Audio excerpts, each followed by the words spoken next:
রহস্য ও চালাক দিয়ে নির্মিত। আপনি মূলত কি চান জনাব গালিব? গালিব বলল, আমি চাই এই গ্রাম অভিশাপ মুক্ত হোক। তার জন্য যা দরকার সব করব। রক্ত যখন দিয়েছি রক্ত আরো দিব। এই গ্রামের মানুষকে মুক্ত করে ছাড়বো ইনশাল্লাহ।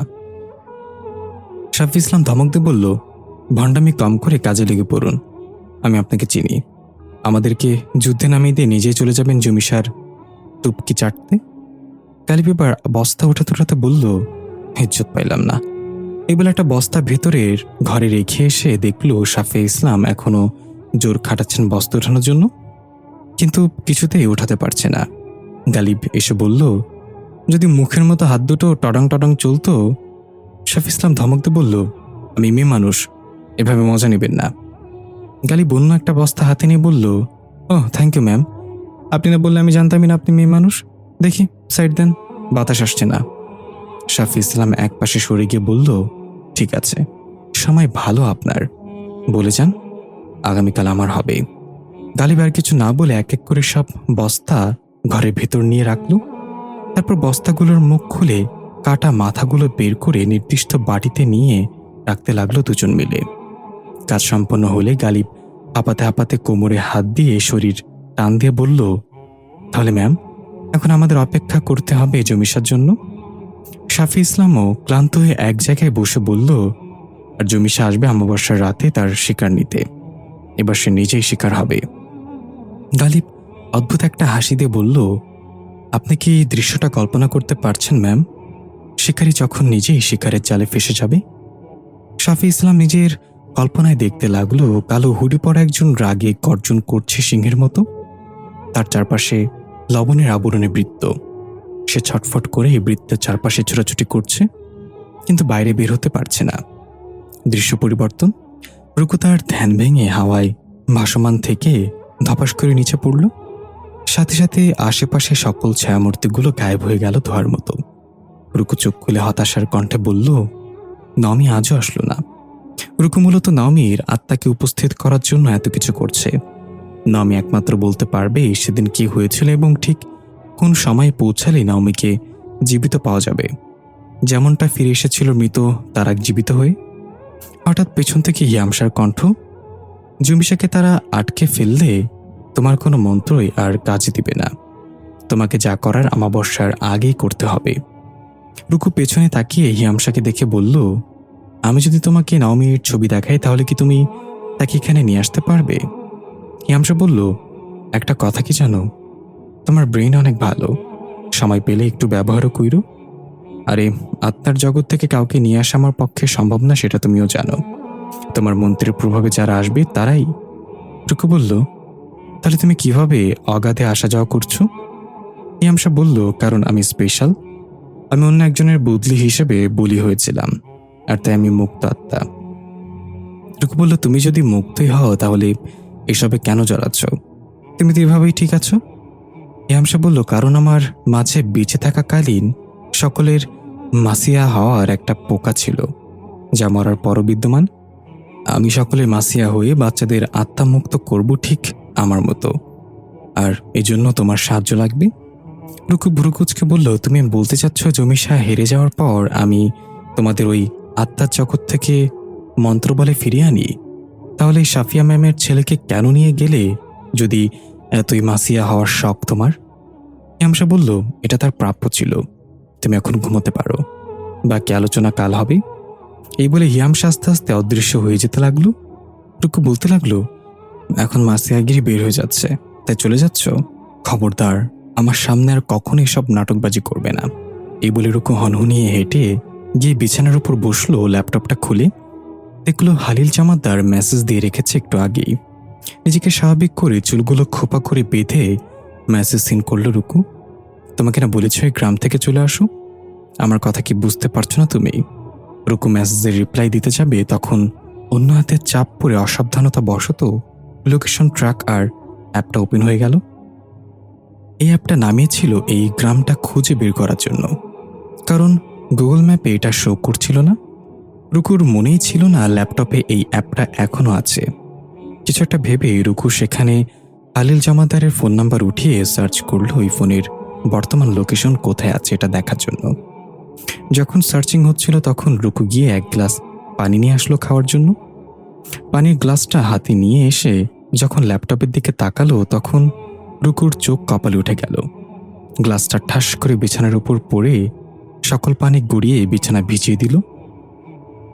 রুকুর হাত রীতিমতো কাঁপছে। কাঁপা কাঁপা হাতে জুম করে দেখলো হালিল জমাদ্দারের ফোন এই গ্রামেই ট্র্যাকিং হচ্ছে। শুধু এই গ্রামে না, এমনকি এই বাড়ির আশেপাশে। রুকু ভয়ে কাঁপতে লাগলো আর অবাক হয়ে নিজেকেই নিজে বুঝ দিতে লাগলো এটা টেকনিক্যাল সমস্যা হতে পারে। হালিল এখানে কেন আসবে? না, এটা হতে পারে না। হঠাৎ রুকুর চোখ গেল জানালার দিকে।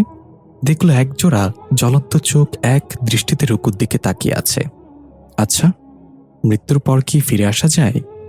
তারাকের প্রশ্ন শুনে স্বামী সুন্দর করে হেসে বলল, কেন যাবে না? অবশ্যই যায়। মৃত্যু আমাদের বেঁচে থাকার মাঝে একটা বিরতি মাত্র। বিরতি শেষে তুই চাইলে আবার ফিরে আসতে পারবি। তারাকে একটু অবাক হয়ে বলল, সেটা কিভাবে সম্ভব?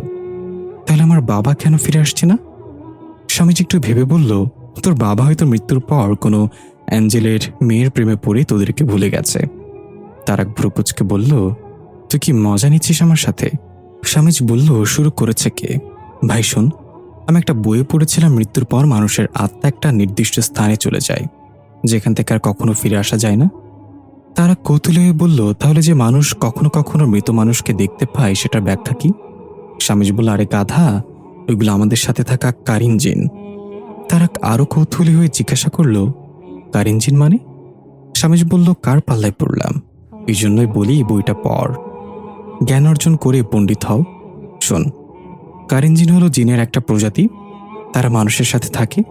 তোর, আমার এবং সবার সাথে একজন করে কারিন জিন থাকে। সে দেখতে অবিকল আমার বা তোরই মতো। সে তোর আচার আচরণ, ভাবভঙ্গি সবকিছু নকল করতে পারে। আমাদের মৃত্যুর পর ওই কারিন জিনকেই মানুষ আমাদের রূপে দেখতে পায় কখনো কখনো। তারাকে একটা দীর্ঘশ্বাস ফেলে বলল, হ্যাঁ বুঝলাম। তবে একটা কথা কি জানিস, আমি না মৃত্যুকে অনেক ভয় পাই। চিন্তা করতো, সামান্য ব্যথা পেলে আমরা কেমন ছটফট করি, আর দেহ থেকে আত্মা বের হয়ে গেলে কতটা কষ্ট হবে। স্বামীজ তারাকের হাত ধরে বলল, চিন্তা করিস না, তুই কখনো মরবি না। তুই মরে গেলেও আমি তোকে ফিরিয়ে আনবো। তারকা হাসি দিয়ে আকাশের দিকে তাকালো। দেখা গেল দুজন শুয়ে আছে বিশাল খড়কুটোর স্তূপের ওপরে। আকাশে ভরাট চারটা মিটিমিটি আলো দিচ্ছে। সাদা তুলোর মতো মেঘগুলো উড়ে যাচ্ছে কোনো এক অজানা গন্তব্যে। দৃশ্য বর্তমানে ফিরে এলো। গালিবের কল্পনায় ছেদ পড়ল এক বাচ্চার ডাকে। স্যার কি হ্যাং হয়ে গেলেন? ব্যাটারি খুলতে হবে। গালিব ভুষে এসে হাত দিয়ে মুখমণ্ডল মালিশ করতে করতে বলল, কতক্ষণ ধরে আমি বেঘর ছিলাম বাচ্চারা। আফিফ নামে সেই বাচ্চাটা বলল, স্যার, আমরা যখনই আপনাকে সেই গল্পের পরবর্তী অংশ বলতে বললাম আপনি কেমন যেন চিন্তায় পড়ে গেলেন। কি ভাবছিলেন স্যার? গালিব বলল, ভাবছিলাম সব গল্পের শুরু থাকলেও সব গল্পের শেষ থাকে না। স্বামীজা তারাকের গল্পটা এমন। শুরুটা হয়েছিল স্বামীজের হাতে, কিন্তু দৃশ্য চলে যায় গল্পের পরবর্তী অংশে। তারাক যখন রক্তাক্ত অবস্থায় ফিরে এসেছিল বাড়িতে, সবাই ভয় আর আতঙ্ক নিয়ে তাকিয়েছিল। সাদিক হাওলাদার এত সাহসী এবং কঠোর হওয়া সত্ত্বেও সেদিন ভেতর থেকে কোনো এক অজানা ভয় উকি দিচ্ছিল। স্বামী সবার পেছনে ঠান্ডা বরফের মতো ঠায় দাঁড়িয়ে আছে। তারাকের মা ঠোঁট কাঁপাতে কাঁপাতে এগিয়ে গেল ভাঙা ভাঙা পায়ে। তারাক এক অদ্ভুত হাসিমাখা মুখে দাঁড়িয়ে আছে। ওই হাসির রহস্য কি তখন কেউ জানত না। ওই হাসির মাঝে লুকিয়েছিল ভয়ানক এক পৈশাচিক উদ্দেশ্য। তারাকের মা তখন তার সামনে গিয়ে গালে হাত দিয়ে কান্না জড়িত কণ্ঠে বলল, বাবজান, এটা কি সত্যি তুই নাকি আমি স্বপ্ন দেখতাছি? তারাক সেই ভাইব্রেট কণ্ঠে বলে উঠল, তোমার ছেলে ফিরে এসেছে মা। তাকে ঘরে না নিয়ে গিয়ে যাচাই করা শুরু করে দিয়েছ? খুব কষ্ট পেলাম মা, খুব কষ্ট। তারাকের কণ্ঠে ভয়াবহতার ছাপ ছিল। সাদিক হাওলাদার এবার আস্তে করে বলল, তারাকের মা, তারাককে ঘরে নিয়ে এসো, গোসল করিয়ে খাবার খেতে দাও। বাকি কথা না হয় পরে শোনা যাবে। এই শুনে তারাকের মা তার বাহু ধরে ঘরে নিয়ে গোসলখানায় নিয়ে গিয়ে গোসল করতে লাগলো। যাওয়ার সময় তারাক স্বামীজের দিকে তাকিয়ে রহস্যময় এক হাসিতে বলল, ধন্যবাদ বন্ধু, তুই তোর কথা রেখেছিস। তারাককে নিয়ে তার মা চলে গেল। সাদিক হাওলাদার বলল, যে যার কাজে যাও এখন। তারাক ফিরে এসেছে, এটাই যথেষ্ট। কিভাবে এসেছে সেটা নিয়ে কারোর মাথা ঘামানো দরকার নেই। কথা কি বোঝা গিয়েছে? সব কাজে লোকের একসাথে বলল, জি মালিক, বুঝতে পেরেছি। এই বলে সবাই চলে গেল। সাথে স্বামীজও কাপা কাপা পায়ে চলে যাচ্ছিল। স্বামীজকে দেখে মনে হচ্ছে প্রচন্ড ভয় পেয়ে আছে। সাদিক হাওলাদার স্বামীজকে ডাক দিল, স্বামীজ, তুমি এদিকে এসো। স্বামীজ থমকে দাঁড়িয়ে আস্তে আস্তে পেছনে ফিরল মাথা নিচু করে। সাদিক হাওলাদার ধমকের স্বরে বলল, কি বলেছি কথা কানে যায়নি? এদিকে আসতে বলেছি তোমাকে। স্বামীজ একটু কেঁপে উঠল তার বাবার রাগান্বিত কণ্ঠ শুনে। এরপর মাথা নিচু করে আস্তে আস্তে এগিয়ে গেল। সাদিক হাওলাদার স্বামীজের কাঁধে হাত রেখে বলল, কি করেছো তুমি? তারা কেন তোমাকে ধন্যবাদ বলল? কিসের কথা রাখার কথা বলল? স্বামীজ এবার ভয়ে ভয়ে মাথা উঁচু করে সাদিক হাওলাদারের দিকে তাকালো। ওইদিকে দেখা যায় তারাকের মা তাকে গোসল করিয়ে দিচ্ছে। তারাক একটা পাথরের উপর বসে আছে। পাশে ঝুলছিল একটা কুপি বাতি। তারাকের মা কুয়ো থেকে পানি উঠিয়ে আনলো বালতি দিয়ে। এরপর একটা কাপড় ভিজে আস্তে আস্তে তারাকের শরীরের ক্ষতের স্থানগুলো থেকে রক্ত মুছে দিতে লাগলো। তারাকের মা অবাক হয়ে গেল, কারণ রক্তগুলো উপরে উপরে লাগানো ছিল। অধৌত কোনো চিহ্ন ছিল না তারাকের শরীরে। এতগুলো কোপের দাগ এভাবে কিভাবে গায়েব হয়ে গেল তারাকের শরীর থেকে? আরেকটা অবাক করা বিষয় লক্ষ্য করা গেল, তারাকের পিঠে একটা বইয়ের চিত্র আঁকা। ভালো করে খেয়াল করলে বোঝা যায় এটা সেই রক্ত জাদু বইটা, যা সম্পর্কে অজানা তারাকের মা তারাকের দিকে তাকিয়ে দেখল। সে অদ্ভুত হাসি নিয়ে এক দৃষ্টিতে তাকিয়ে আছে তার মায়ের দিকে। তারাক জিজ্ঞাসা করল, কি হয়েছে মা? তুমি কি খুশি হওনি আমি ফিরে এসেছি তাই? তারাকের মা এবার রীতিমতো ভয় পাচ্ছে, সেটা তার মুখ দেখে বোঝা যাচ্ছে। তবু জোর করে মুখে হাসি না বলল, খুশি হব না কেন বাবজান, আমি অনেক খুশি। তারাক বলল, তাহলে তোমার মুখে হাসি নেই কেন মা? তারাকের কণ্ঠে এক ধরনের হিংস্রতা ফুটে উঠেছে ক্রমান্বয়ে, যা তারাকের মা ভালো করেই বুঝতে পারল। তবু নিজেকে স্বাভাবিক রেখে সুন্দর করে হাসি দিয়ে বলল, এই তো আমার মুখে হাসি, সত্যি আমি অনেক খুশি হয়েছি বাবজান। তারাক ভয়ানক এক হাসি দিয়ে চোখগুলো আগুনের মতো লাল করে দুই হাতের আঙ্গুল তার মায়ের হাসি মাখা মুখে ঢুকিয়ে দিয়ে কিছু বুঝার আগে টান দিয়ে চোয়াল ছিঁড়ে ফেলল এবং ঘাটটা ধরে ঠাস করে মোটকে দিয়ে মাটিতে ফেলে দিল। সবকিছু এত তাড়াতাড়ি ঘটে গেল যে তারাকের মা চিৎকার করার সুযোগটুকুও পেল না। মাটিতে পড়ে আছে তার মাথা উল্টো করা চোয়াল ছেঁড়া দেহখানা। তারাক ধীরে ধীরে তার মায়ের মুখের কাছে গিয়ে বলল, এভাবে হাসতে হয় সন্তান ফিরে আসার খুশিতে। এদিকে দেখা যায় সাদিক হাওলাদারের প্রশ্নের স্বামীজ ইতস্তত বোধ করে সোজাসাপটা কোনো উত্তর দিচ্ছে না। এতে করে সাদিক হাওলাদার আরো রেগে গিয়ে স্বামীজকে ঝাঁকি মেরে বলল, কি হলো, কথা বলছো না কেন? আমি জানি তুমি কিছু একটা করেছ। কি করেছো আমাকে বলো, বড় কোনো বিপদ ঘটার আগে। স্বামীজ এবার কেঁদে ফেলল। সাদিক হাওলাদার তাকে শান্ত হতে বলল এবং সবকিছু খুলে বলতে বলল।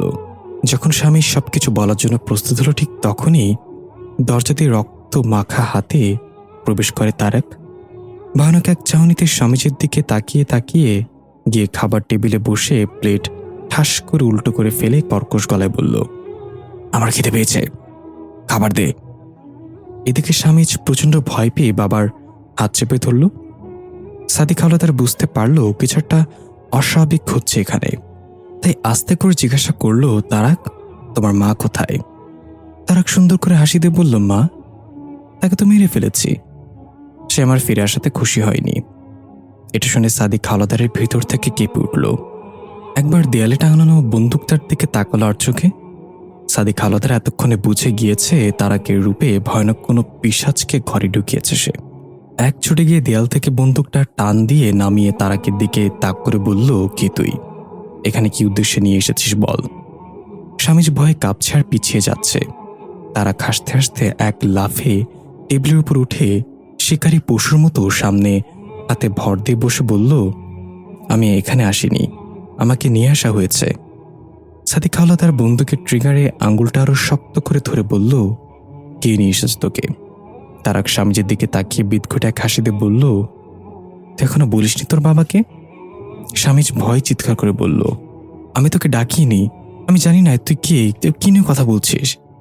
তারাক এক লাফে অনেক দূরে উঠে গিয়ে স্বামীজের গলা চেপে ধরে ফ্লোরে চেপে ধরে বলল, মিথ্যা বলবি না, তুই যদি আমাকে ডেকে না আনিস তাহলে অতীতে কেন গিয়েছিলি বল?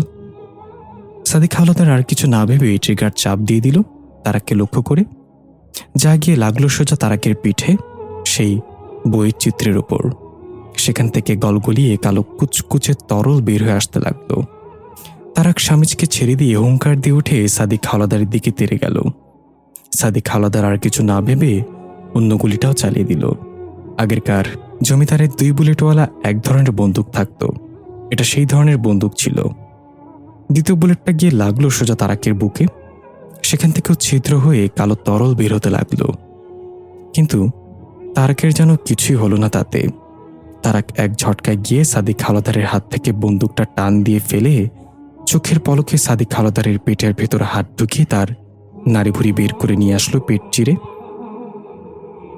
এমন বিভৎস দৃশ্য দেখে স্বামীর যেন চিৎকার করার শক্তিও হারিয়ে ফেলল। ততক্ষণে বন্দুকের আওয়াজ শুনে কাজের লোকেরাও চলে এসেছে এবং এই দৃশ্য দেখে তাদের হুঁশ উড়ে গেল। সাদিক হাওলাদারের মুখ আর পেট দিয়ে রক্ত বেরোচ্ছে। ধীরে ধীরে সাদিক হাওলাদার ফ্লোরে লুটিয়ে পড়ল এবং কাতরাতে কাতরাতে শেষ নিঃশ্বাস ত্যাগ করল স্বামীজির দিকে তাকিয়ে এই চোখ খোলা রেখে।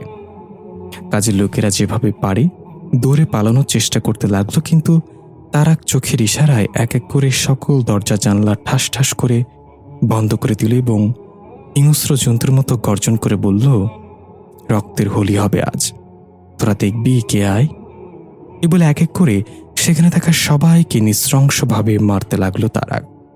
তারাকের ভয়ানক হাসি দেখে ভারী হয়ে উঠল পোড়া হাওলাদার বাড়ি।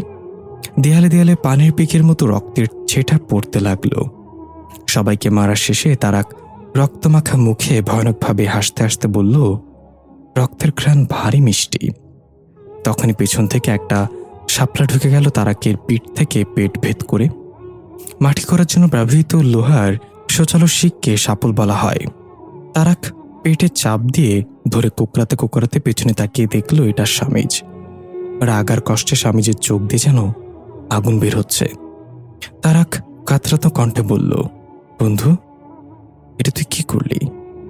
আমাকে আঘাত করলি তুই? তোকে তো আমি মারতাম না, কিন্তু তুই আমাকে মেরে ফেলার চেষ্টা করলি।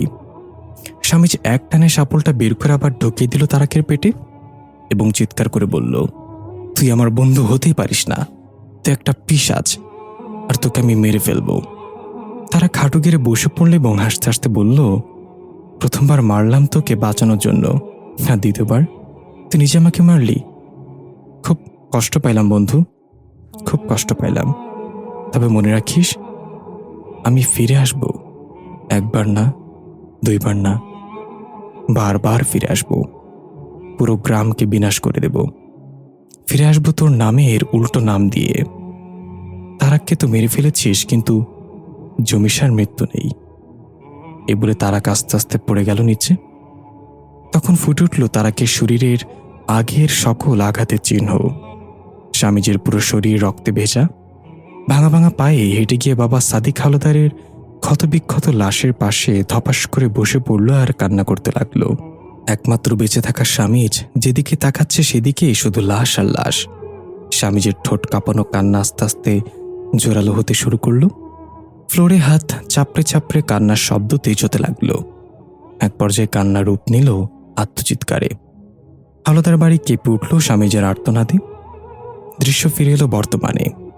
দেখা গেল গালিবের চোখেও পানি। মাইমুনা নামের বাচ্চাটা এগিয়ে এসে স্যারের দিকে রুমাল এগিয়ে দিল। গালিব রুমালটা নিয়ে চোখের পানি মুছে বলল, তোমাদের কি মনে হচ্ছে বাচ্চারা, গল্পটা কি এখানেই শেষ? একজন বলল, না স্যার, গল্প তো মূলত এখান থেকে শুরু হয়েছে। তারাক জমিশা নাম ধারণ করে ফিরে আসবে বলেছিল এবং সে ফিরে আসছে। কিন্তু কেন? সে এখন কি উদ্দেশ্যে ফিরে আসছে বারবার? যেহেতু বাচ্চারা ভুলে যায় তাদের সহপাঠীদের অনেকেই নিখোঁজ হয়ে গিয়েছে, তাই তারা জমিশার নাম মনে রাখতেও পারলেও তার উদ্দেশ্য কি সেটা সম্পর্কে অবগত নয়। গালিব বলল, আর কারোর কোনো প্রশ্ন আছে এই সম্পর্কে? আফিফ বলল, স্যার, একটা ডাউট আছে আমার। তারাকে 2টা গুলি করা হলো, তখন সে মরল না, কিন্তু স্বামীজ লোহার একটা শাপল দিয়েই তাকে মেরে ফেললো। ব্যাপারটা কেন জানি হজম হচ্ছে না। গালিব বলল, হজম না হলে টেস্টি হজমি খাও। ঘটনাটা ছিল এমন, পিশাচদের সবচেয়ে বড় শত্রু হচ্ছে লোহা। বুলেট যেহেতু তামা বা পিতলের হয়, তাই সেগুলো তারাককে ছিদ্র করতে পারলেও তার ক্ষতি করতে পারেনি। আর শামিস তাকে আঘাত করেছিল লোহার শাবল দিয়ে, তাই সে ঘায়েল হয়েছে। আফিফ বলল, বুঝতে পেরেছি স্যার। তবে প্রশ্ন কিন্তু থেকেই যায়, তারাক যে স্বামীজকে হুমকি দিয়ে গেল সে ফিরে আসবে, স্বামীজ কি কোনো সতর্কতা অবলম্বন করেছিল পরে? তারাকের মৃত্যুর পর কি হয়েছিল পরে? গালিব কিছু বলতে যাবে, তার তখন চোখ পড়ল রুকু আশেপাশে তাকিয়ে তাড়াহুড়া করে কোথাও যাচ্ছে। এটা দেখে গালিব চেয়ার থেকে উঠে বের হয়ে যেতে যেতে বলল, কোনো দুষ্টামি করবে না, আমি যাবো আর আসবো। গালিব চলে গেলে আফিফ মাইমুনার দিকে কাগজ ছুঁড়ে মারে এবং বলল, আপনি নিশ্চিন্তে যান স্যার, আমরা দুষ্টমির দও করব না। মাইমুনা উল্টো আফিফের দিকে কলম ছুঁড়ে মেরে বলল, ঠিক আছে, দুষ্টমি করতে না করেছে, কলম ছুঁড়তে তো না করেনি। এই বলে সব বাচ্চারা শুরু করলো হই হুল্লোড়, যে যার দিকে পাচ্ছে ছুঁড়ে মারছে। 1 মিনিটে পুরো ক্লাস মাছ বাজারে পরিণত হলো। এদিকে গালিব রুকুর পিছু নিতে গিয়ে আচমকা শাফি ইসলামের মুখোমুখি হয়ে গেল। একটু জন্য দুজনের ধাক্কা খেল না। শাফি ইসলাম বলল, আগে জানলে হাতে করে বই নিয়ে আসতাম, তারপর ধাক্কা লেগে হাত থেকে বই পড়ে যেত, উঠাতে গিয়ে দুজন মাথায় বাড়ি খেতাম। তারপর গালিব শাফি ইসলামকে থামিয়ে বলল, আর বলতে হবে না ম্যাম, আগে বলেন আপনার ইংলিশ টিচার যাচ্ছেটা কোথায় এত তাড়াহুড়া করে? শাফি ইসলাম দূরে রুকুর দিকে তাকিয়ে বলল, সে বলল তার একটু সমস্যা হচ্ছে, একটু রেস্ট দরকার। আমি তাকে বললাম একটু প্রকৃতির বাতাস উপভোগ করে আসতে হেঁটে হেঁটে। গালিব বলল, কিন্তু সে তো এমনভাবে যাচ্ছে মনে হচ্ছে খুব জোরে তাকে প্রকৃতি ডাকছে। বেচারি না জানি জঙ্গলে বসে পড়ে, সাপে সুপে কোথায় কামড় বসিয়ে দেয় ঠিক নেই, আমি তার সাথে যাচ্ছি। শাফি ইসলাম ধমক দিয়ে বলল, আপনার যেতে হবে না, মেয়েদের অনেক পার্সোনাল সমস্যা থাকে, আপনি ক্লাসে যান দয়া করে। এই বলে শাফি ইসলাম চলে গেল কবিতা আওড়াতে আওড়াতে। তোমার আমার ভালোবাসা হয়ে গেছে ঘাস, খেয়ে দিয়েছে গরু, দিয়ে গেছে আইকাওয়ালা বাস। গালিব চোখে তাকিয়ে রইল। শাফি ইসলাম দৃষ্টির আড়াল হতে স্কুল থেকে বেরিয়ে পড়ল রুকুর পিছু পিছু। দৃশ্য পরিবর্তন। রুকু জঙ্গলের পথ ধরে হনহন করে হাঁটছে, তার চেহারায় কেমন এক অজানা চিন্তার ছাপ। সাথে ব্যাকগ্রাউন্ডে শোনা যাচ্ছে, এই গাড়ি এখানে কি করছে এত রাতে? দৃশ্য চলে যায় গতকাল রাতে। রুকু যখন বুঝতে পারল তার স্বামী হালিল জামাতদার এই গ্রামে আছে, তখন চোখ পড়ল জানালার বাইরে একজোড়া আগুনের মতো জলজল করা চোখ। রুকু এটা দেখে বেশ ঘাবড়ে গিয়ে ভয় ভয়ে মৃদু চিৎকার করে জিজ্ঞাসা করল, কে কে ওখানে? সাথে সাথে চোখ জোড়া গায়েব হয়ে গেল। রুকু তাড়াতাড়ি করে উঠে জানালার কাছে গেল এবং দেখল দূরে বাড়ির সীমানার বাইরের রাস্তায় সেই গরুর গাড়িটা দাঁড়িয়ে আছে। আগের মতোই গাড়িয়াল চাদর মুড়িতে বসে আছে। রুকু আতঙ্ক ভরা কণ্ঠে বলল, এই গাড়ি এখানে কি করছে এত রাতে? হঠাৎ রুকু খেয়াল করল গাড়িয়াল আস্তে আস্তে তার চাদর সরিয়ে নিচ্ছে। চাদরটা ফেলে মাথা নিচু করে বসে আছে গাড়িয়াল। এখনো তার মুখটা দেখা যাচ্ছে না ঠিক মতো। রুকু তার গলা ফাটিয়ে ডাক দিল, কি চান আপনি? এখানে কি করছেন? তখন আচমকা সে মুখ তুলে তাকালো। তাকে দেখে রুকুর হাত পা যেন পাথরের ন্যায় ভারী হয়ে গেল। পুরো শরীর কাঁপতে শুরু করল। কপাল বেয়ে ঘামের স্রোত বেয়ে পড়ছে। রুকু কাঁপা কাঁপা গলায় বলে উঠল, হালিল। রুকু জঙ্গলের পথ ধরে ক্লান্তিহীনভাবে হেঁটে চলছে আর ঘন ঘন নিঃশ্বাস নিচ্ছে। শুকনো পাতার খচখচ শব্দে কান ভারী হয়ে আসছে। হঠাৎ পেছন থেকে ডাক ভেসে এলো, এটা কিন্তু ঠিক করছো না তুমি। রুকু থমকে দাঁড়িয়ে গেল। তারপর পেছনে না তাকিয়ে বলল, হিয়ামশা। দেখা গেল হিয়ামশা সেই লাল বেলুন হাতে দাঁড়িয়ে আছে মলিন মুখে রুকুর পেছনে, কিন্তু রুকু তার দিকে তাকাচ্ছে না। হিয়ামশা বলল, তুমি কথা দিয়েছিলে আমাদের সাহায্য করবে। রুকু অশ্রু ভেজা চোখে বলল, মাফ করে দাও আমাকে, আমি আমার কথা রাখতে পারবো না। আমি গ্রামে যে উদ্দেশ্য নিয়ে এসেছি সেটাতে সফল হলেই আমার প্রাপ্তি। আমি বাড়তি কোনো ঝামেলা জড়াতে চাই না। হিয়ামশা অসহায় কণ্ঠে বলল, তোমার মেয়েটা যেমন তোমার কাছে কলিজার টুকরো, বাকি বাচ্চারাও তো তাদের মা বাবার কলিজার টুকরো। তাদেরকে অধিকার নেই একটা বার তাদের বাবা মায়ের সাথে দেখা করার, তাদের বাবা মাকে মনে করিয়ে দেয়ার যে তারা তাদেরই সন্তান। রুকু চিৎকার করে বলল, আমাকে ইমোশনাল ব্ল্যাকমেইল করার চেষ্টা করো না। আমি শুধু নাওমির জন্য এখানে এসেছি, আর নাওমিকে নিয়েই ফিরে যাব। তোমাদের সমস্যা তোমরা দেখো। এই বলে রুকু হাঁটা দিল আবার সামনের দিকে। একবারের জন্য হিয়ামশার দিকে তাকালো না। হিয়ামশা অসহায় মুখখানা যদি রুকু একবার দেখত তাহলে তাকে ফিরিয়ে দেওয়ার সাধ্য রুকুর ছিল না। হয়তো এই কারণে রুকু পেছনে তাকায়নি। হাঁটতে হাঁটতে রুকু পৌঁছে গেল সেই স্থানে যেখানে শাফি ইসলামকে দেখা গিয়েছিল একটা মূর্তির সামনে নত হতে। রুকু আশেপাশে তাকিয়ে পরীক্ষা করে নিল কেউ দেখছে কিনা।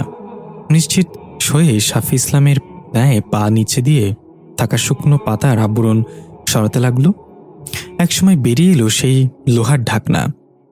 রুকুর হাত কাঁপছে হালকা হালকা, চেহারায় বিন্দু বিন্দু ঘাম জমছে।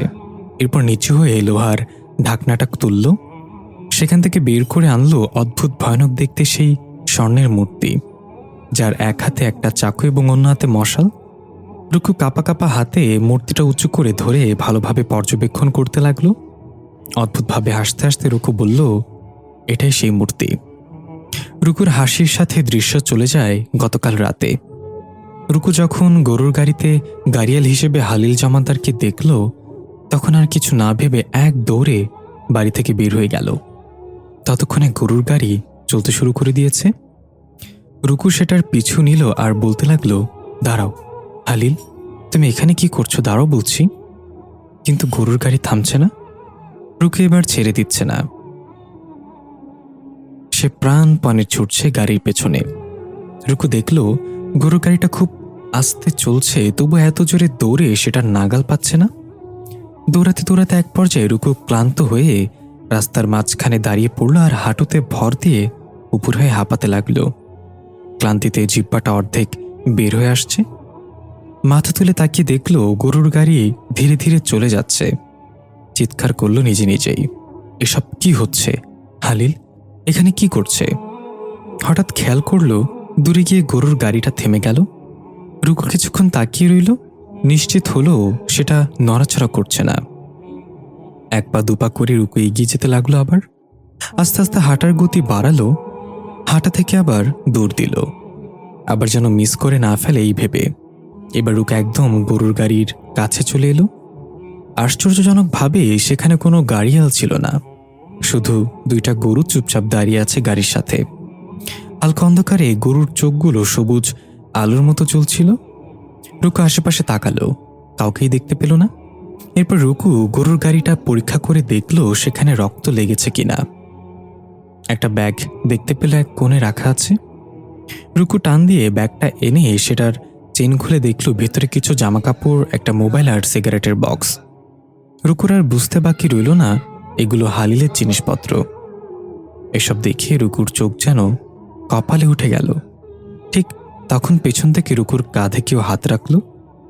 রুকু চমকে গিয়ে চিৎকার করে পেছনে তাকিয়ে দেখল হালিল জমাদ্দার দাঁড়িয়ে আছে গোরা মুখে।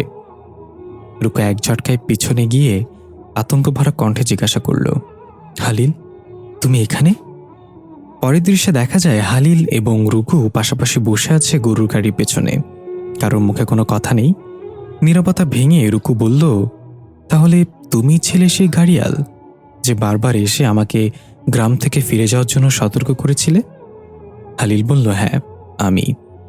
রুকু বলল, কিন্তু কেন? তুমি এই কাজ কেন করছো এমন একটা ভয়ানক গ্রামে? এই কারণে কি তুমি তোমার কাজের সম্পর্কে আমাকে এখনো কখনো প্রশ্ন করতে না করেছিলে? হালিল একটা দীর্ঘশ্বাস ফেলে বলল, এখন তোমাকে আমি যা বলবো তাতে তোমার ইচ্ছে করবে আমাকে মেরে ফেলতে, কিন্তু আমার হাতে সময় নেই। এখন তোমাকে সবকিছু না জানালে কখনোই জানাতে পারবো না আসল সত্য। রুকু বলল, কি সেই সত্য? আমাকে বলো সবকিছু। হালিল বলা শুরু করলো, পড়ালেখা করতে করতে মাথার চুল ক্ষয় করে ফেলার পরেও যখন একটা চাকরির জন্য বিভিন্ন কোম্পানির দরজায় ঘুরতে ঘুরতে ক্লান্ত হয়ে গিয়েছিলাম। ভালো চাকরি মিললে ঘুষ লাগে মোটা অঙ্কের, আর ঘুষ ছাড়া চাকরি পেলেও স্যালারি অফার করে এত কম। একজন মাস্টার্স পাস ছেলেকে যখন 15,000 টাকা স্যালারি অফার করে তখন নিজেকে সেখানেই শেষ করে দিতে ইচ্ছে করে। ছোটবেলা থেকে আমাদের পড়ানো হয়েছে লেখাপড়া করে যে গাড়ি ঘোড়ায় চড়ে সে, কিন্তু লেখাপড়া করার পর বুঝতে পারি ওই লেখাপড়ার চাকরি দিয়ে একটা সাইকেল কেনার যোগ্যতাও হবে না কখনো। এভাবে যখন নিজের প্রতি ঘৃণা জন্মে নিচ্ছিল, সাথে ছিল ঘরের মানুষের কটু কথা। খাইতে বসলে কথা শোনাতো, ঘুমাতে গেলে কথা শোনাতো, এই কষ্টে কত রাত যে পার করেছি বেঞ্চে ঘুমিয়ে সে হিসাব নেই। কতদিন যে কেটেছে শুধুমাত্র পানি খেয়ে। ঘরে ফিরতে ইচ্ছা হতো না।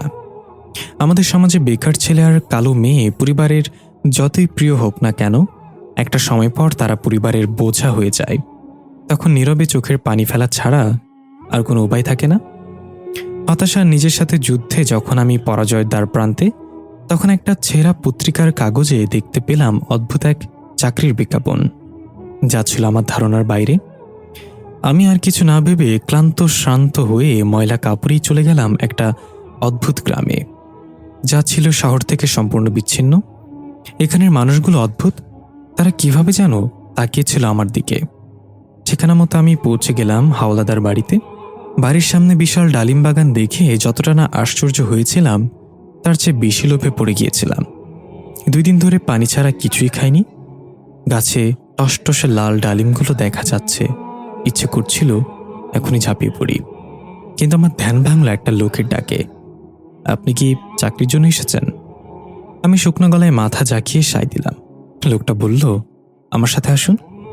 এই বলে হাঁটা দিল সামনে। হাওলাদার বাড়ি ছাড়িয়ে জঙ্গলের সরু পথ ধরে হেঁটে যাচ্ছে।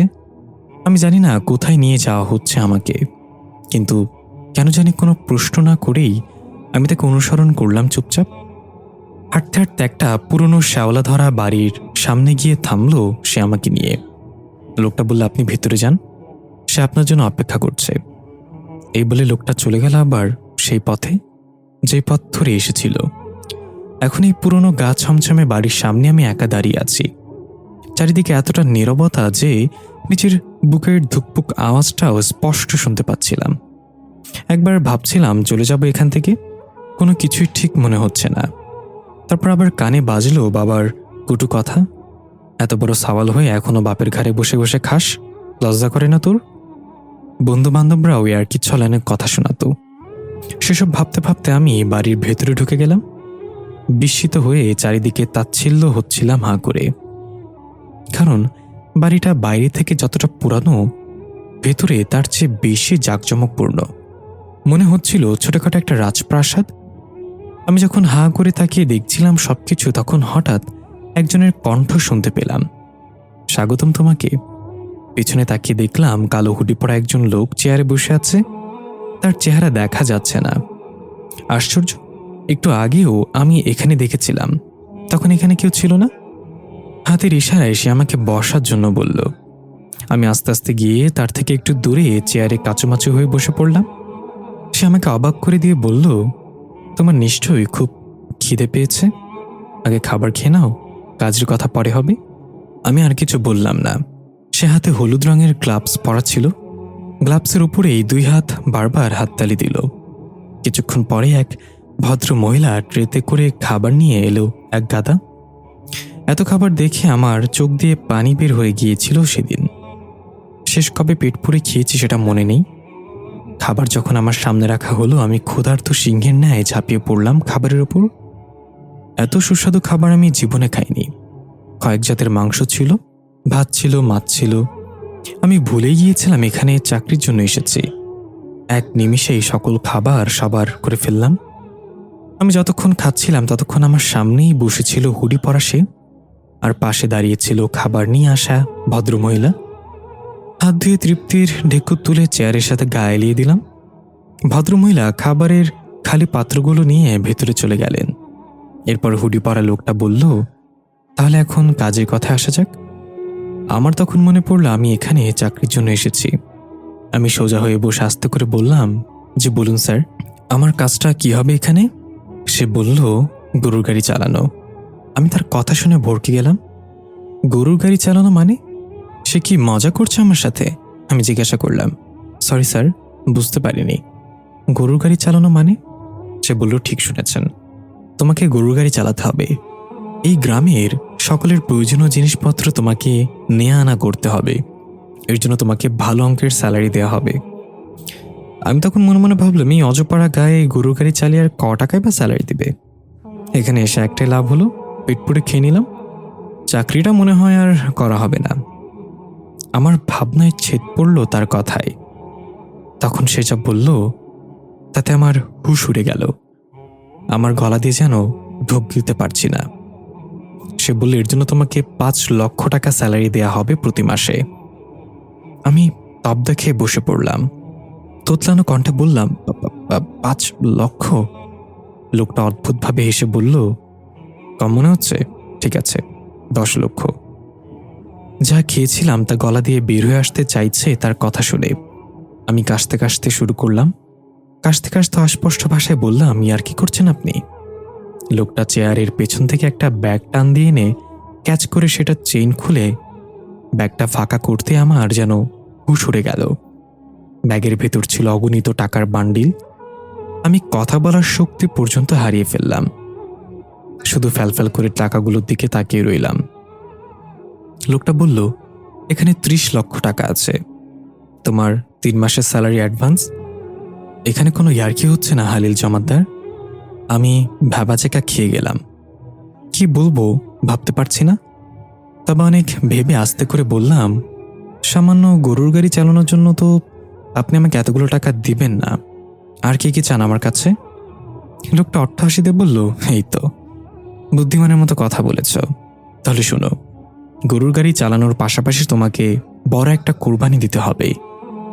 আমি ভ্রুকুচকে বললাম, কিসের কোরবানি? লোকটা একটা লিখিত কাগজ এগিয়ে দিয়ে বলল, সেটা পড়ে বলবো। আগে চাকরি নিশ্চিত হোক। তুমি যদি এই চাকরি করতে চাও তাহলে এই কাগজে রক্ত দিয়ে টিপ সহ দিতে হবে। সই দেওয়ার পর চাকরি ছেড়ে দেওয়ার আর কোনো অপশন থাকবে না। ভেবেচিন্তে বলো কি করতে চাও। তখন আমি চরমভাবে দুটানায় পড়ে গেলাম। এটুকু বুঝতে পারছিলাম, এখানে চাকরি করলে আমি ধনী তো হব, তবে নিজের আত্মা বিক্রি করে দিতে হবে। এটা সাধারণ কোনো গ্রাম না, সামনে বসে থাকা মানুষটাও সাধারণ কেউ না। আমি ভাবতে ভাবতে জানালার কাছে গেলাম। নিজেকে চিমটি কাটলাম, স্বপ্ন নাকি এগুলো নিশ্চিত হওয়ার জন্য। কিন্তু কোনোভাবেই কিছু হলো না, এগুলো বাস্তব। কি করবে এখন আমি? এক এক করে সবার কথা ভাবতে লাগলাম। বেকারত্বের জালে ফেসে গিয়ে পরিবারের মানুষগুলো এখন আমার অচেনা হয়ে যাচ্ছে। বন্ধুরাও তেমন মিশতে চায় না। কোনো পার্টি বা ইভেন্ট থাকলে আমাকে জানায়ও না। সবকিছু ভেবে সিদ্ধান্ত নিলাম, এই চাকরি আমি করবই। নিজেকে বিক্রি করে হলেও আমি বড়লোক হব। এত বড়লোক হব যে টাকা দিয়ে সবকিছু কিনে নেব। আমি জানালার ভাঙা কাচের সাথে নিজের আঙ্গুল টান দিয়ে হালকা কেটে ফেললাম।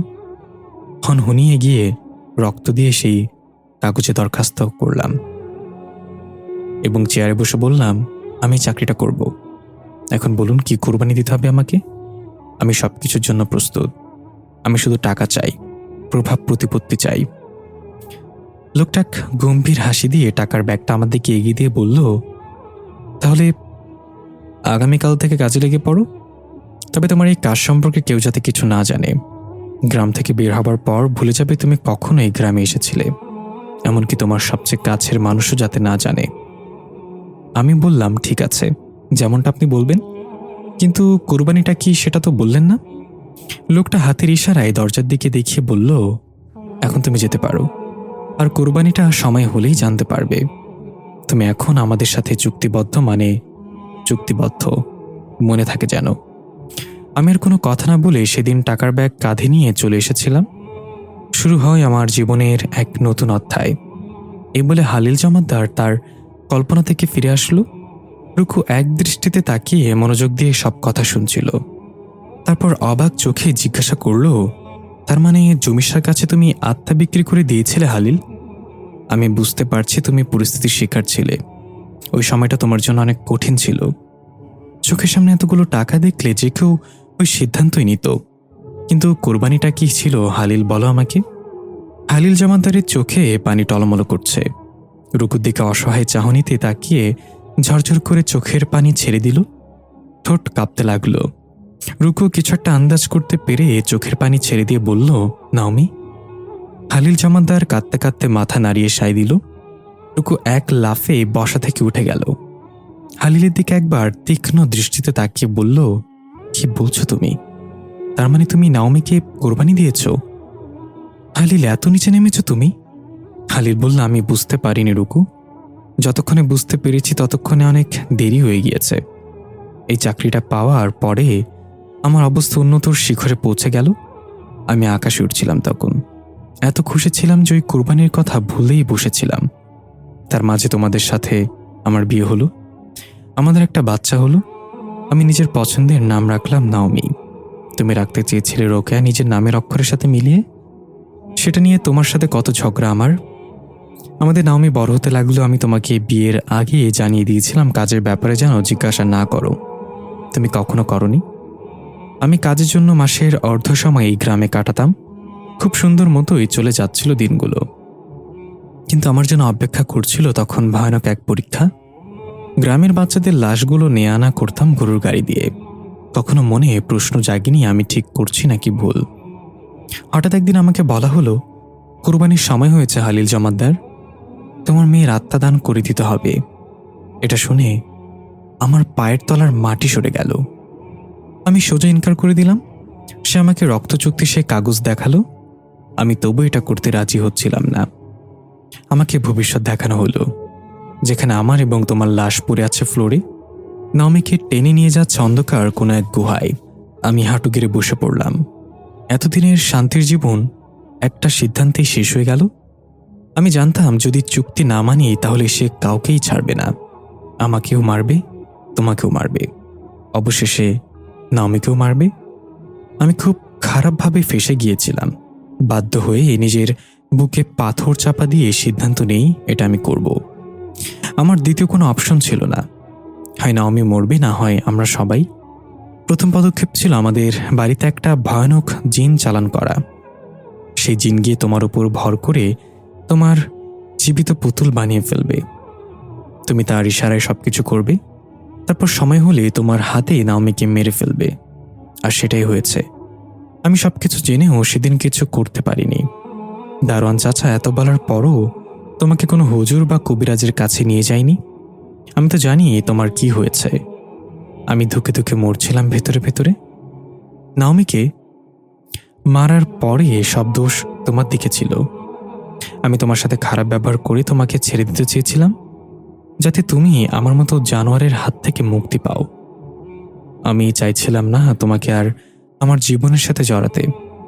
আমি খুব খারাপ রুকু, আমাকে মাফ করে দাও। এই পর্যন্ত বলে হালিল জামাদ্দার ফুপিয়ে কান্না করতে লাগলো। রুকু সবকিছু শুনে স্তব্ধ হয়ে দাঁড়িয়ে রইল। নিজের অজান্তে এত ভয়ানক কিছু ঘটে গিয়েছে, রুকু সেটা ঘূর্ণাক্ষরেও টের পেল না। রুকু যেন রাগে কষ্টে জমিনের ভেতর ঢুকে যেতে চাইছে, আর নিয়ন্ত্রণ করতে পারল না। উপরের দিকে তাকিয়ে গলা ফাটিয়ে হৃদয় বিতরক এক চিৎকারে পুরো আকাশ বাতাস ভারী করে ফেলল। গরুর গাড়ির গরুগুলো এই চিৎকার শুনে পা দাপড়াতে লাগলো আর ডাকতে লাগলো। হালিল জামাদার দৌড়ে সে রুকুকে জড়িয়ে ধরল আর বলল, শান্ত হ রুকু, এই গরুগুলো কোনো সাধারণ পশু না, এরাও জিন। তারা যদি একবার রশি ছিঁড়ে মুক্ত হয়ে যায় তাহলে তোমাকে আমাকে এখানেই পুঁতে ফেলবে এক নিমিষেই। রুকু তবুও শান্ত হচ্ছে না, চিৎকার করে কান্না করছে আর হালিলের গালে একের পর এক চড় মারছে। হালিল অনেক চেষ্টা করে রুকুকে চেপে ধরে বলল, আমার কথা মন দিয়ে শোনো রুকু, জঙ্গলের ভেতরে এক জায়গায় ফাঁকা স্থান আছে। সেখানে আশেপাশের গাছে কোনো পাতা দেখতে পাবে না। সব পাতা শুকিয়ে নিচে পড়ে আছে। পাতা সরিয়ে সেখানে একটা লোহার ঢাকনা দেখতে পাবে। তার ভেতরে একটা স্বর্ণের মূর্তি আছে। ওইটা দ্বারা জমিশাকে ডাকা যায়। তুমি এই মূর্তি চুরি করবে। ওই মূর্তি দ্বারাই শুধুমাত্র নাওমিকে হাজির করতে পারবে এবং নাওমির আত্মাকে সাথে করে নিয়ে যেতে পারবে। এটা শুনে রুকু শান্ত হলো এবং জিজ্ঞাসা করল, তাহলে তুমি এটা করনি কেন এতদিন? হালিল বলল, কারণ আমি তাদের সাথে চুক্তিবদ্ধ। আমি চাইলেও ওই মূর্তি স্পর্শ করতে পারবো না। এখন কথা না বাড়িয়ে ফিরে যাও।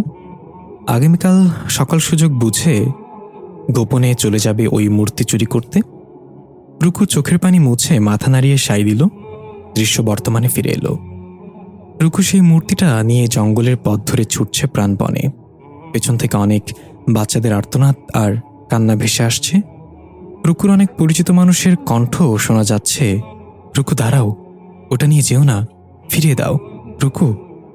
তবুও রুকুর পিছু ফিরে তাকালো না, কারণ এটা হালিলের নিষেধ ছিল। দৌড়াতে দৌড়াতে হঠাৎ রুকুর সামনে একটা বড়সড় গাছ মরমর করে ভেঙে পড়ে রাস্তা আটকে দিল। রুকু দৌড়ের গতি থামাতে না পেরে উল্টো পড়ে গেল।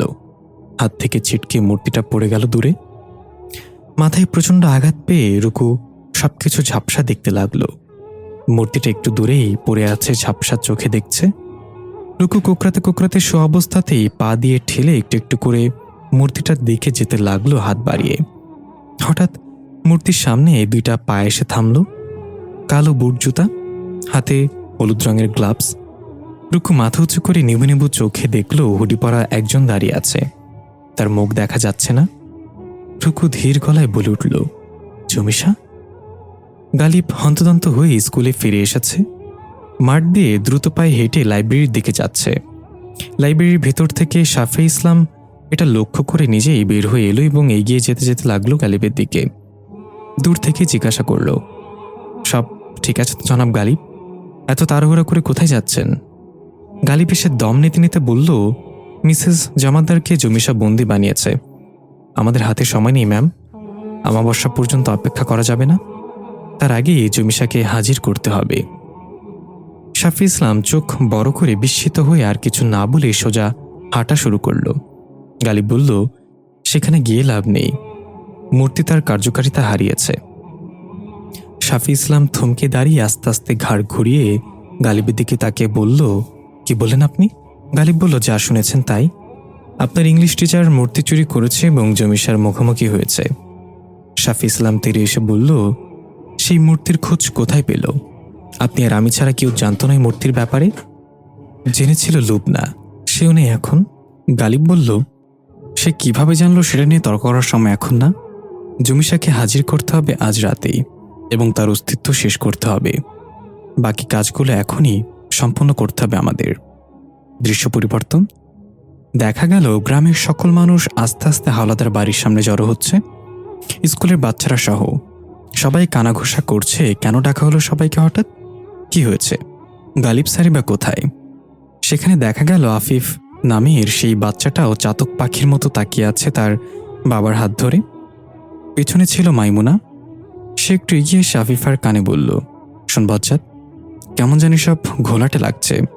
কিছু একটা গড়বড় হতে চলেছে গ্রামে। আফিফ বলল, তোর চেয়ে বড় গড়বড় আর কি হতে পারে? তুই যেহেতু হতে পেরেছিস, বাকি সবই হওয়া সম্ভব। মাইমুনা আফিফের হাতে থাপ্পড় মেরে বলল, বজ্জাত, আমি কিন্তু সিরিয়াস। আফিফ হাত ডলতে ডলতে বলল, সেটা বলবি তুই তো সিরিয়াস? নিজের মুখ দেখেছস কখনো তুই? সিরিয়াস হলো মনে হয় মজা করতেছস। ফেরেশতারা তোরে বানানোর সময় মনে হয় ফানি রিলস দেখছিল। মাইমুনা রেগে আগুন হয়ে বলল, তোকে কথাই বলা বেকার, ফালতু পোলাপান।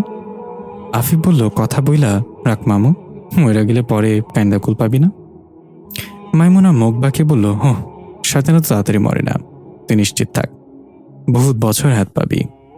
আফিফ বলল, তোর মুখে ফুলচন্দন পড়ুক, জীবনে প্রথম একটা ভালো কথা বের হইছে, তাও মনে হয় ভুল। মাইমুনা আর কিছু না বলে মুখ ঘুরিয়ে নিল। আফিফ এবার নিজের থেকেই বলল, শোন মামু, আমারও কেন জানি মনে হচ্ছে কিছু একটা হতে চলেছে। পরিস্থিতি কেমন থমকে আছে দেখ। মাইমুনা আফিফের দিকে তাকিয়ে একটু হাসলো। আফিফও সুন্দর করে হাসি দিয়ে হাত বাড়িয়ে দিল। মাইমুনার হাত ধরে এসে পাশে দাঁড়ালো। এর মাঝে বাড়ি থেকে বের হলো গালিব। সাদা পায়জামার সাথে সাদা ফতুয়া, চেহারাও সাদা পাউডার অথবা চুনা দিয়ে সম্পূর্ণ বদলে ফেলা হয়েছে। খালি পায়ে সাবার সামনে এসে দাঁড়ালো। সবাই চুপ হয়ে অপেক্ষা করতে লাগলো গালিব তাদের কেন ডেকেছে এটা শোনার জন্য। দৃশ্য পরিবর্তন।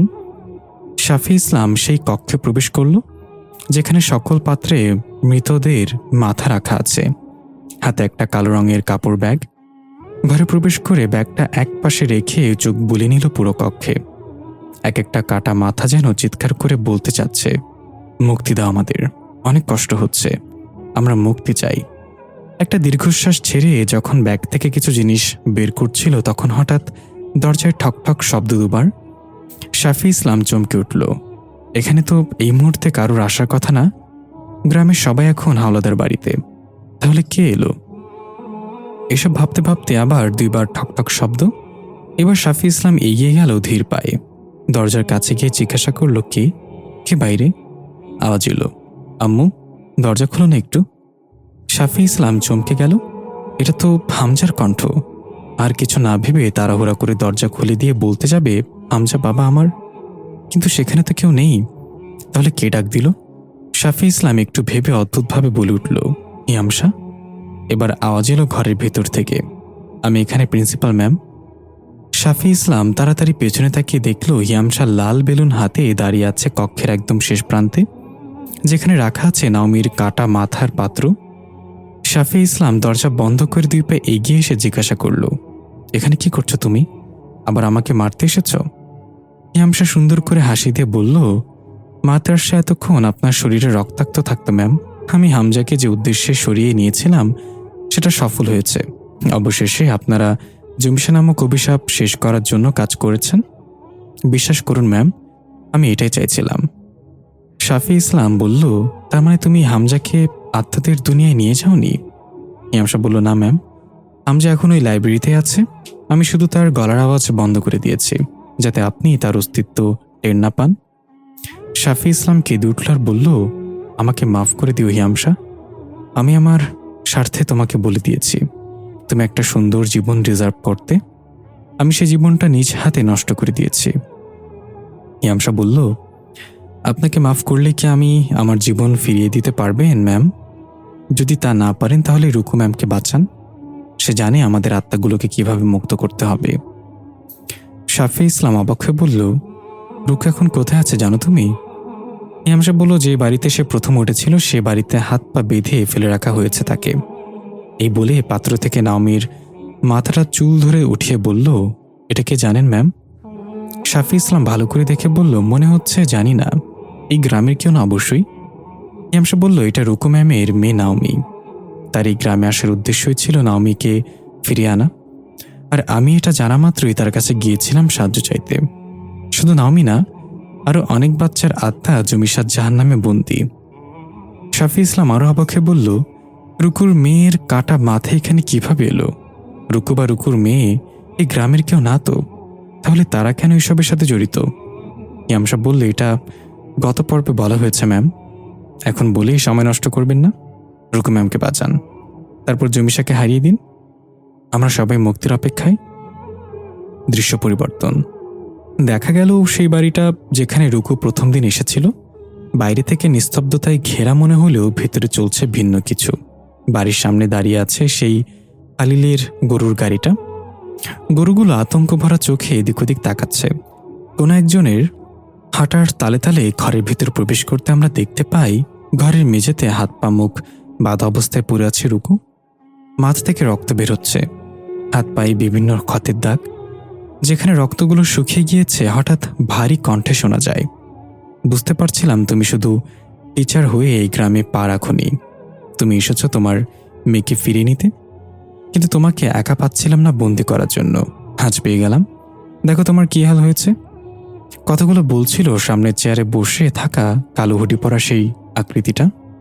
তাকে আজ খুব ভয়ানক লাগছে। সে খুব ক্ষিপ্রে উঠে আছে, সেটা তার কণ্ঠে স্পষ্ট ফুটে উঠেছে। রুকুর মুখ বাঁকা থাকায় কিছু বলতে পারছে না, শুধু ফ্যালফ্যাল করে তাকিয়ে আছে। হুডি পরা সে এবার বলল, তোমাকে আমি ছেড়ে দিব যদি একটা সত্য কথা বলো আমাকে। রুকু মাথা নাড়িয়ে ইশারা করল, কি কথা? সে চেয়ার টান দিয়ে এগিয়ে এসে রুকুর মুখের দিকে ঝুঁকে বলল, তোমাকে এই গ্রামের ঠিকানা কে দিয়েছে? কার কাছ থেকে জেনেছ? রুকু মাথা নাড়িয়ে সাই দিয়ে বলল, সবকিছু। মুখের বাঁধন খুলে দিতে। হুডি পরা সে হাতের ইশারায় রুকুর মুখের বাঁধন খুলে দিল ঠাস করে। রুকু জোরে জোরে নিঃশ্বাস নিতে লাগলো। একটু শান্ত হয়ে বলল, তুমি তোমার মুখ ঢেকে রাখো কেন? এত খারাপ দেখতে তুমি। সে গম্ভীর গলায় হাসতে হাসতে বলল, অদেখা সবকিছু রহস্যময়। তুমি কথা না ঘুরিয়ে সোজাসাপটা বলো, কি তোমাকে এই গ্রামের খোঁজ দিয়েছে? রুকু বলল, আমার একটা সুখের সংসার ছিল, একজন বিশ্বস্ত স্বামী ছিল, একটা ফুটফুটে কন্যা ছিল। যতদিন না তোমার নজর আমার সংসারে পড়েছিল সেটা ছিল একটা জান্নাতের বাগিচা। তুমি আমার সাজানো গোছানো সংসারটা টচ নচ করে দিয়েছ। আমার মনের মাঝে যেই কষ্টের আগুন জ্বলছে সে আগুনে তোমার মতো জমিশা পুরে ছারখার হয়ে যাবে। জমিশা রেগে হাতের ইশারায় রুকুকে হাওয়ায় ভাসিয়ে তুলে পেছনের দেয়ালের সাথে লাগিয়ে গলা চেপে ধরে বলল, তুমি আমার সময় নষ্ট করছো, কষ্টের কথা শোনাচ্ছ আমাকে, তাই না? তাহলে শোনো মেয়ে, যা সবার সাথে বলা যায় তা কখনো কষ্ট না। কষ্ট সেটাই যেটা শুধু ঈশ্বরের কাছে বলা যায়। আমি ঈশ্বরের বিশ্বাস করি, কিন্তু তার হুকুম মানি না, তাই আমি অভিশপ্ত। অনেক হয়েছে ফালতু কথা, এবার বলো কে ছিল সেটা? রুকু তখনও দেয়ালের সাথে লেগে পা ছটফট করছিল। এই বুঝে দম বন্ধ হয়ে যাবে, চোখগুলো বড় হয়ে যাচ্ছে, জিহ্বা বের হয়ে আসছে। রুকু দমবন্ধ কণ্ঠে কোনোরকম বলল, জাইনাব। তার নাম জাইনাব ছিল।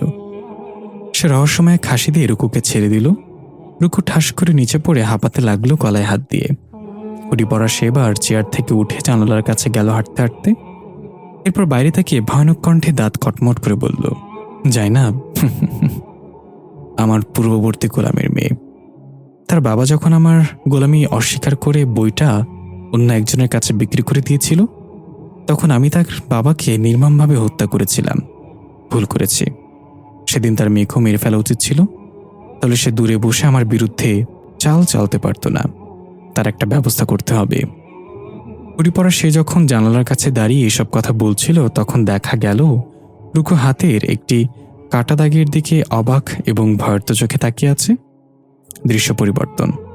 এদিকে গালিব পুরো গ্রামবাসীর সম্মুখে দাঁড়িয়ে আছে।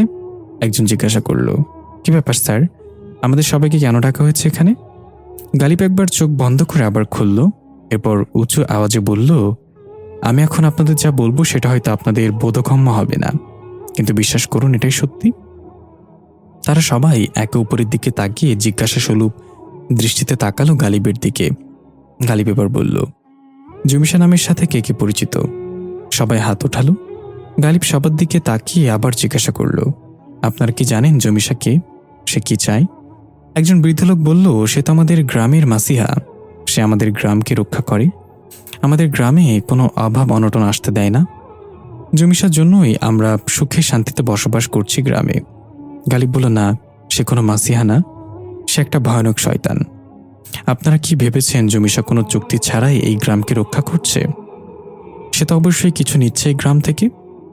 গ্রামবাসী বলল, নিলে সমস্যা নেই তো, আমাদের কোনো কিছুর অভাব নেই। সে যদি আমাদের 100 টাকা দিয়ে 20 টাকা নিয়ে যায় তাহলে কারো কোনো সমস্যার কথা নয় স্যার।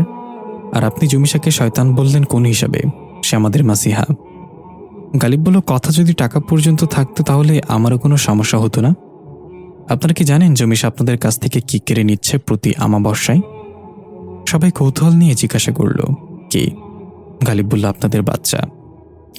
এই বাগানে যত ডালিম গাছ ছিল গতকাল অবধি, সবগুলো ডালিম গাছের গোড়া আটকে ছিল আপনাদের বাচ্চাদের বুকের পাঁজরে। এটা শুনে গ্রামবাসী অবাক হয়ে কানাঘোষা করতে লাগলো। কি বলছে এটা স্যার? আমাদের বাচ্চা মানে? সে কি পাগল হয়ে গিয়েছে? গালিব আবার বলল, জানি আমার কথা আপনারা বিশ্বাস করবেন না, তাই সকল ডালিম গাছের গোড়া খুঁড়ে ফেললেও একটা রেখে দিয়েছি ওই যে শেষ মাথায়। কেউ গিয়ে এটা খুঁড়ে দেখেন আমার কথা সত্য নাকি মিথ্যা। কেউ গেল না। সবাই এখন একে অপরের দিকে তাকিয়ে আছে। পরিস্থিতি থমথমে দেখে গালিব নিজেই সিঁড়ি থেকে নেমে বাগানের পাশে একটা কোদাল উঠিয়ে হনহনিয়ে হেঁটে গেল ডালিম গাছের সেই কাটাগোড়ার দিকে। সেখানে গিয়ে নিজেই মাটি খুঁড়তে শুরু করলো। এটা দেখে গ্রামের আরও কয়েকজন এগিয়ে এসে যোগ দিল খোঁড়ার কাজে। সবাই অপলকভাবে তাকিয়েছিল গালিব স্যার সত্যি বলছে নাকি মিথ্যা এটা দেখার জন্য। খুঁড়তে খুঁড়তে গালিব ক্লান্ত হয়ে গর্ত থেকে উঠে এলো একজনের হাত ধরে। বাকিরা কাজ চালিয়ে যাচ্ছে। এটাই ছিল বাগানের সবচেয়ে মোটা এবং প্রথম ডালিম গাছ, তাই এর শিকড় অনেক ছাড়িয়েছে, খুঁড়তে সময় লাগছে। এর মাঝে গালিব দেখল শাফি ইসলাম হন্তদন্ত হয়ে ছুটে আসছে এদিকে। একজনের হাতে কোদালটা দিয়ে এগিয়ে গেল গালিব। কি ব্যাপার ম্যাম, আপনার তো এখানে থাকার কথা না? আপনার কাজ ছিল ওই কক্ষ তৈরি করা। শাফি ইসলাম হাঁপাতে হাঁপাতে বলল, রুকুর খোঁজ পেয়েছি জনাব গালিব, তাকে আটকে রাখা হয়েছে সে বাড়িতে। গালিব বলল, তাকে দিয়ে এখন আমাদের কোনো কাজ নেই। সে মূর্তি চুরি করে আমাদের বিপদে ফেলেছে। ওই মূর্তি দ্বারা আমরা খুব সহজেই জমিশাকে পরাস্ত করতে পারতাম। তাকে তার মতো ছেড়ে দিন। শাফি ইসলাম রাগান্বিত কণ্ঠে বলল, এটা হবে না, কারণ রুকুই একমাত্র জানে ওই বাচ্চাদের আত্মা কিভাবে ফিরিয়ে আনতে হবে জমিশার জাহান্নাম থেকে। গালিব বলল, তো এখানে কার ফায়দা? শাফি ইসলাম বলল, এসবের মাঝে রুকুর মেয়েও বলি হয়েছে জমিশার কাছে, তবে এটা ছিল ভিন্ন বলি। রুকু এই গ্রামে এসেছে তার মেয়ের আত্মাকে ফিরিয়ে নিতে। সে এই গ্রাম সম্পর্কে সবকিছু জেনে এসেছে। গালিব চিন্তিত হয়ে বলল, আচ্ছা, তাহলে এই জন্য সে আমার বাড়িতে আসার জন্য পাগল ছিল। সে জানত আমার বাড়ির শক্তিশালী মন্ত্র দিয়ে বন্ধ করা। এখানে সে যা করবে কেউ ঘূর্ণাক্ষরেও টের পাবে না, এমনকি জমিশাও না। শাফি ইসলাম বলল, হ্যাঁ ঠিক তাই। এখন কথা বাড়ানোর সময় নেই, রুকুকে বাঁচাতে হবে। একই সময় দুই জায়গায় হামলা করতে হবে। এদিকে আমরা জমিশাকে আটকানোর চেষ্টা করব, আর অন্যদিকে রুকু যাবে জমিশার জাহান্নামেরদের বাচ্চাদের ফিরিয়ে আনতে। গালিব একটু হেসে বলল, আস্তে ম্যাম আস্তে, প্ল্যান তো জবরদস্ত, তো আপনি কিভাবে জানলেন রুকু কোথায় আছেন সেটা? শাফি ইসলাম বলল, হিয়ামশা। গালিব একটা রহস্যময় হাসিতে বিড়বিড় করে বলল, হিয়ামশা, তাই না? ঠিক তখনই পেছন থেকে সবার চিৎকার চেঁচামেচি ভেসে আসলো। দেখা গেল সত্যি সত্যি ডালিম গাছ খুঁড়ে উঠিয়ে এনেছে একটা বাচ্চার তর তাজা মৃতদেহ। তার বুকে 2টা ক্ষত, কেউ যেন তার বুকে 2বার লোহার শিক ঢুকিয়ে দিয়েছে। আফিফ নামের বাচ্চাটা এগিয়ে গিয়ে অবাক হয়ে বলল, এটা তো ঠিক তারাকের লাশের মতো মনে হচ্ছে মাইমুনা। দেখ স্যার, তারাকের মৃত্যুর কথা যেভাবে বলেছিল এটা ঠিক সেরকম লাশ। তখনই গালিব এসে বলল, কি এবার বিশ্বাস হয়েছে আমার কথা? কারোর মুখে কোনো কথা নেই, সবাই যেন অবাকের চরম সীমায় পৌঁছে গেল। একজন জিজ্ঞাসা করল, আচ্ছা স্যার, আমাদের বাচ্চা যদি জমিটা স্বীকার করে তাহলে আমাদের কেন মনে নেই তাদের কথা? শাফি ইসলাম বলল, এটা ডালিমের প্রভাব। জমিশা এমনটাই চাইতো যেন কেউ মনে রাখতে না পারে তাদের সন্তান বলি হয়েছে। অন্য একজন একটু রাগান্বিত কণ্ঠে বলল, তার মানে আপনি আর গালিব স্যার এই জন্যই ফল খেতেন না কখনো? আপনারা সবকিছু জেনে বুঝেই আমাদের এই বিভ্রান্তির মাঝে রেখেছেন এত বছর। আমাদের সন্তানদের বলি হয়ে গিয়েছে, অথচ আমরা কেউই সেটা মনে করতে পারছি না। এটা আসলে কোন ধরনের জাদু? গালিব এগিয়ে এসে বলল, ও চাচা, এতদিন তো কোনো অভিযোগ ছিল না, বিন্দাস জীবন কাটাচ্ছিলেন। কখনো প্রশ্ন করেননি জমিশা কিসের বিনিময়ে এই গ্রামকে রক্ষা করছে? এটাও বুঝতে চাইনি জমিশা গ্রামকে রক্ষা করছে নাকি গ্রামকে কবজা করে রেখেছে। তার আধিপত্য পুরো গ্রামে বিস্তার ছিল। আমি আর প্রিন্সিপাল ম্যাম শুধু নিজেদের জীবন বাঁচানোর জন্য জমিশার কথা মতো কাজ করেছি। এখন মনে হচ্ছে জমিশাকে থামানো দরকার। এত আয়োজন। সবাই চুপ হয়ে গেল। গালিব শাফি ইসলামকে উদ্দেশ্য করে বলল, ম্যাম এদিকে আমি দেখব। তাহলে আমাদের পরিকল্পনায় সামান্য পরিবর্তন আনতে হবে। আপনি থাকবেন রুকুর সাথে, আমি কক্ষে একা থাকবো জমিশাকে পরাস্ত করার জন্য। শাফি ইসলাম বলল, আপনি একা পারবেন না গালিব, রুকুর সাথে অন্য কাউকে দিন, আমি আপনার সাথে থাকবো এখানে। গালিব বলল, যা বলেছি তাই, চিন্তা করবেন না, আমি সামলে নেব এই দিকটা।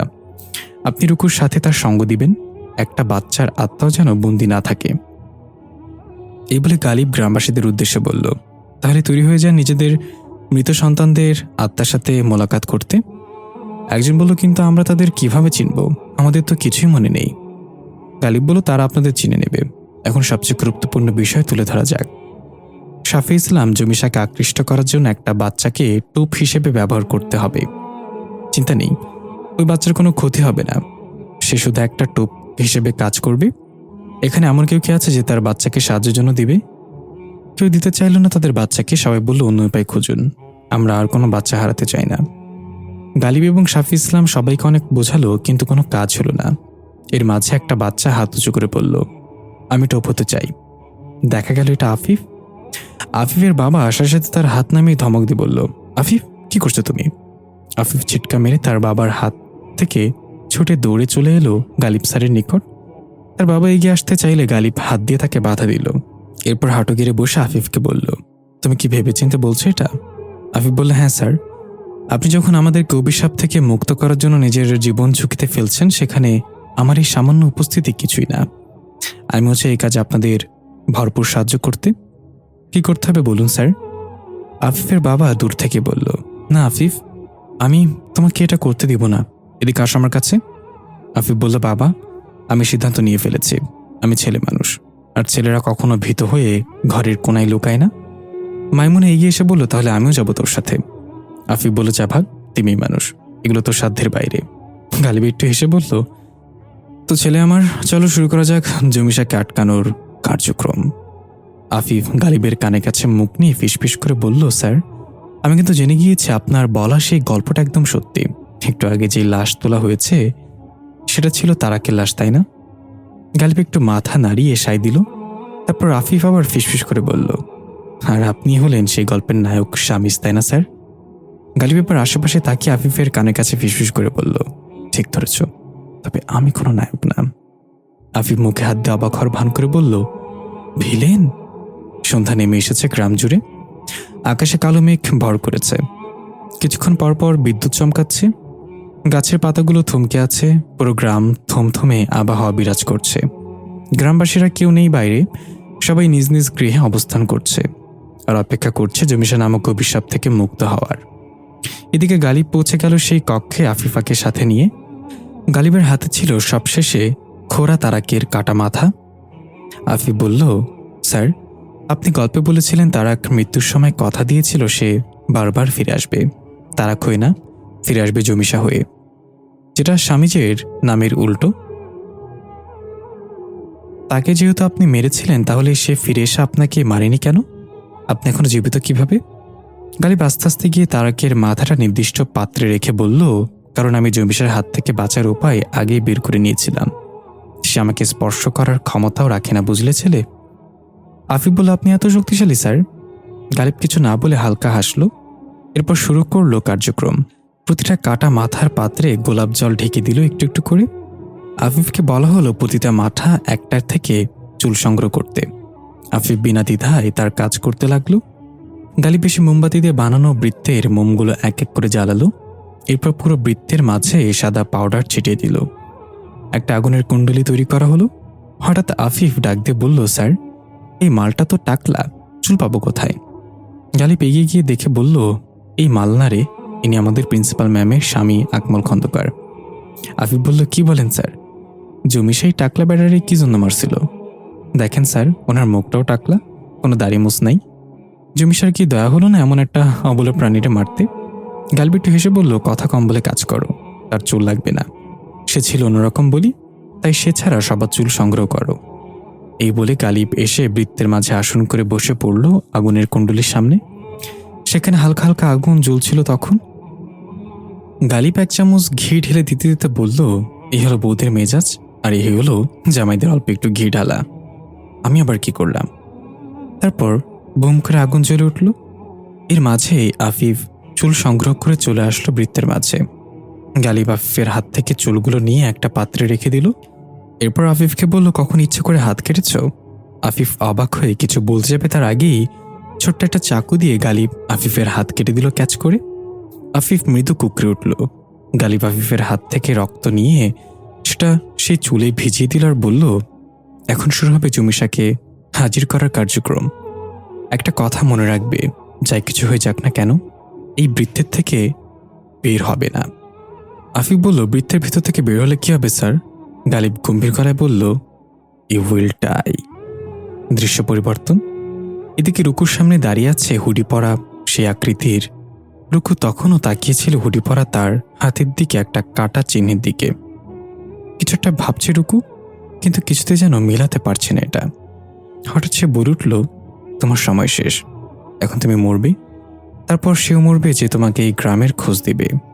রুকু বলল, এটা তো কথা ছিল না? তুমি বলেছিলে তার নাম বলে দিলে আমাকে ছেড়ে দিবে। তুমি তোমার কথা রাখছো না? সে কম্পিত গলায় হাসতে হাসতে বলল, আমি কখনো প্রতিশ্রুতি রক্ষা করি না, আর এই জন্যে আমি অভিশপ্ত। অথচ দেখো, তোমরা মানুষরা প্রতিনিয়ত অঙ্গীকার ভঙ্গ করছো, একজন আরেকজনকে ঠকাচ্ছ, এমনকি ঈশ্বরের কসম দিয়েও মিথ্যা বলছো। তবে ঈশ্বর তোমাদেরকে অভিশপ্ত বলছে না, আর আমি সামান্য একটা হুকুম অমান্য করার কারণে শয়তান বানিয়ে দিচ্ছ। তাহলে বলো, আমার সাথে ঈশ্বর অন্যায় করছে কিনা? রুকু বলে, এটা তোমার ভুল ধারণা। তুমি হুকুম অন্যায় করার কারণে অভিশপ্ত হওনি, তুমি অভিশপ্ত হয়েছ তোমার অহংকারের কারণে। আমাদের মাঝেও যারা তোমার মতো অহংকারী, তাদেরকে এই সৃষ্টিকর্তা পছন্দ করেন না, কারণ অহংকার হলো শুধুমাত্র সৃষ্টিকর্তার জন্য প্রযোজ্য। তুমি আমি ক্ষুদ্রতম সৃষ্টি মাত্র। আমাকে ভুল বোঝানোর চেষ্টা করো না হালিল জামাতদার। এই কথা শুনে সে যেন তবদা খেয়ে গেল। সে আর কোনো কথা বলছে না। রুকু একটু হেসে বলল, কি হলো, হাওয়া বের হয়ে গেছে? তুমি নিজের চেহারা ঢাকলেও হাতের কাটা দাগটা ঢাকুনি। আমি কি আমার স্বামীর হাতের দাগও চিনতে পারি না? দৃশ্য চলে যায় রুকুর অতীতে। একদিন রুকু কিচেনে খাবার তৈরি করার জন্য কিছু একটা কাটাকাটি করছিল ছুরি দিয়ে। তখন হঠাৎ হালিল জামাতের এসে রুকুর পেছন থেকে জড়িয়ে ধরলে রুকু চমকে গিয়ে ছুরিটা রাখা হাতটা পেছনের দিকে নিল।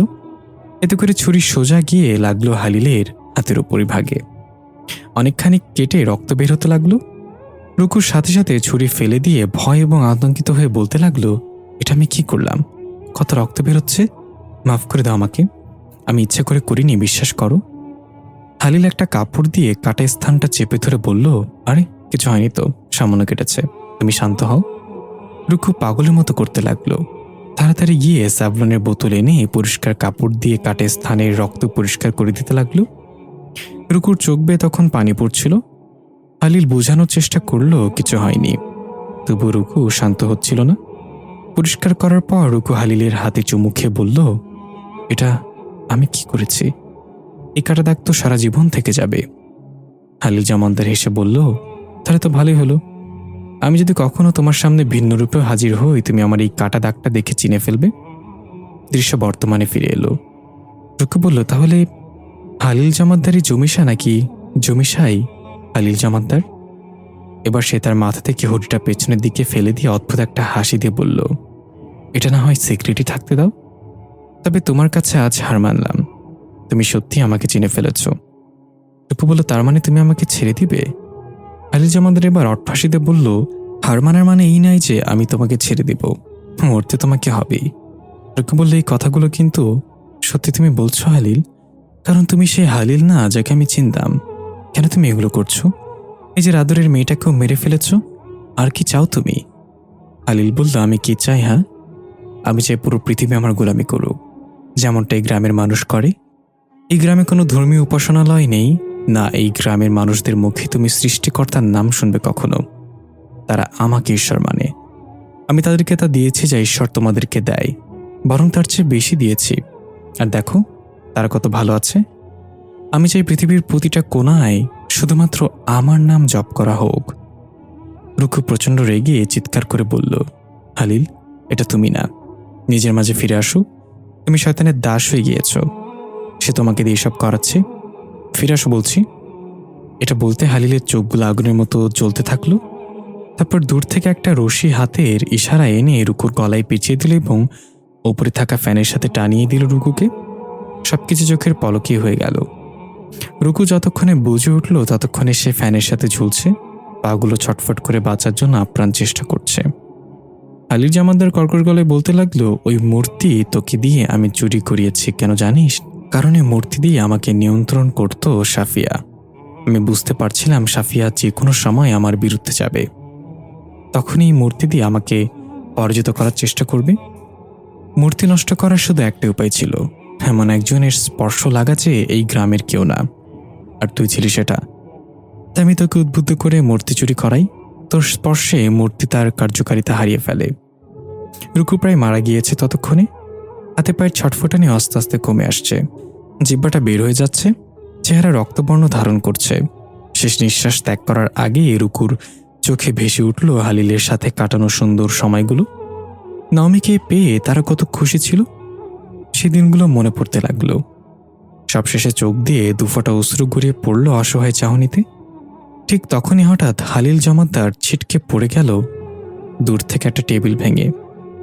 সাথে সাথে রুকুও নিচে পড়ে গেল, তবে কোনো নড়াচড়া করছে না। দেখা গেল সেখানে চলে এসেছে সাফি ইসলাম। তার হাতে একটা মন্ত্রপুত লাঠি জ্বলজ্বল করছে। সেটার আঘাতেই মূলত হালিল জামাতদার ছিটকে পড়েছে। সাফি ইসলাম জাজলো কণ্ঠে বলল, তোর সময় শেষ জমিশা, তোর অস্তিত্ব এই গ্রাম থেকে মুছে ফেলা হবে আজকে। হালিল এক ঝটকায় উঠে দাঁড়িয়ে হাসতে হাসতে বলল, তাহলে তুইও চলে এসেছিস? ভালোই হলো, দুজনকে একসাথে ওপরে পাঠাবো। শুধু দুজন না, যারা আমার অবাধ্য হবে তাদের কাউকে জীবিত রাখবো না। সাফি ইসলাম মন্ত্রপুত লাঠিটা নিয়ে এগিয়ে আসতে আসতে বলল, তোর সবচেয়ে বড় শক্তি কি জানিস? আমাদের ভয়। আমরা যত ভয় পেয়েছি তুই তত শক্তিশালী হয়েছিস। এখন তোর ভয় ভয় খেলার দিন শেষ, কারণ তোর মতো অভিশাপকে কিভাবে উপড়ে ফেলতে হয় সেটা আমার বুঝে গিয়েছি। এই বলে সাফি ইসলাম লাঠি দিয়ে আবার আঘাত করলো হালিলকে। কিন্তু এবার হলিল খপ করে লাঠিটা ধরে এক টানে সেটা ছিনিয়ে নিয়ে ভেঙে বাইরে ফেলে দিয়ে বলল, তোর কি মনে হয় এসব সামান্য মন্ত্রপুত লাঠি দিয়ে আমাকে পরাস্ত করতে পারবি? এই বলে সাফি ইসলামকে হয় ভাসিয়ে ছুঁড়ে ফেলল। সাফি ইসলাম গিয়ে আছড়ে পড়ল দেয়ালের সাথে বাড়ি খেয়ে। মাথা থেকে রক্ত বের হতে লাগলো। কোকড়াতে কোকড়াতে ওঠার চেষ্টা করতে লাগলো, কিন্তু পারছে না। হালিল এগিয়ে এসে সাফি ইসলামের চুলের মুঠি ধরে টেনে তুলে এক হাতে উঁচু করে ধরে বলল, কথায় আছে সুখে থাকলে ভূতে কেলায়। তোদের তো শুধু কেলাইনি, বরং কিল ঘুষি লাথি সব দেয়া হয়েছে। নাহলে সবকিছু পাওয়ার পরও তোরা আমার বিরুদ্ধে কেন যাবি? কেন তোরা আমার গোলামি অস্বীকার করবি বল? এই বলে আবার ছুঁড়ে মারল সাফি ইসলামকে। এবার গিয়ে আছড়ে পড়ল রুকুর সামনে। রুকু এখনো নড়াচড়া করছে না। মারা গিয়েছে নাকি বেঁচে আছে সেটাও বোঝা যাচ্ছে না। শাফি ইসলামের চেহারায় রক্তাক্ত, মুখ দিয়ে রক্ত বের হচ্ছে। তবুও বিড়বিড় করে বলল, জনাব গালিব, এখনো কি করছেন আপনি? হালিল জামাতদার যখনই আবার শাফি ইসলামকে আঘাত করতে যাবে তখনই সে থমকে দাঁড়িয়ে গেল। তার হাত উঠানো অবস্থাতেই আটকে গেল। চোখের ছোট্ট ছোট্ট মণিগুলো লাফানো শুরু করল। মুখে রাগ আর ভয় একসাথে ফুটে উঠল। শাফি ইসলাম রক্তমাখা মুখে বিদঘুটে এক হাসি দিয়ে বলল, আমার বাবা বাঘ, তোমার বাবা গাধা। তুমি এবার ফাইসা গেছো হারামজাদা।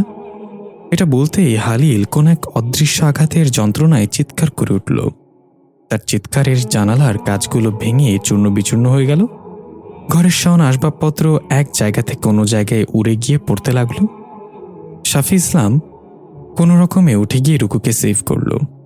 চিৎকারের সাথে হলিল আস্তে আস্তে আগুনের ফুলঙ্গির মতো হাওয়ায় মিলে যেতে লাগলো। হালিল অদৃশ্য হওয়ার সাথে সাথে সবকিছু স্বাভাবিক হয়ে গেল।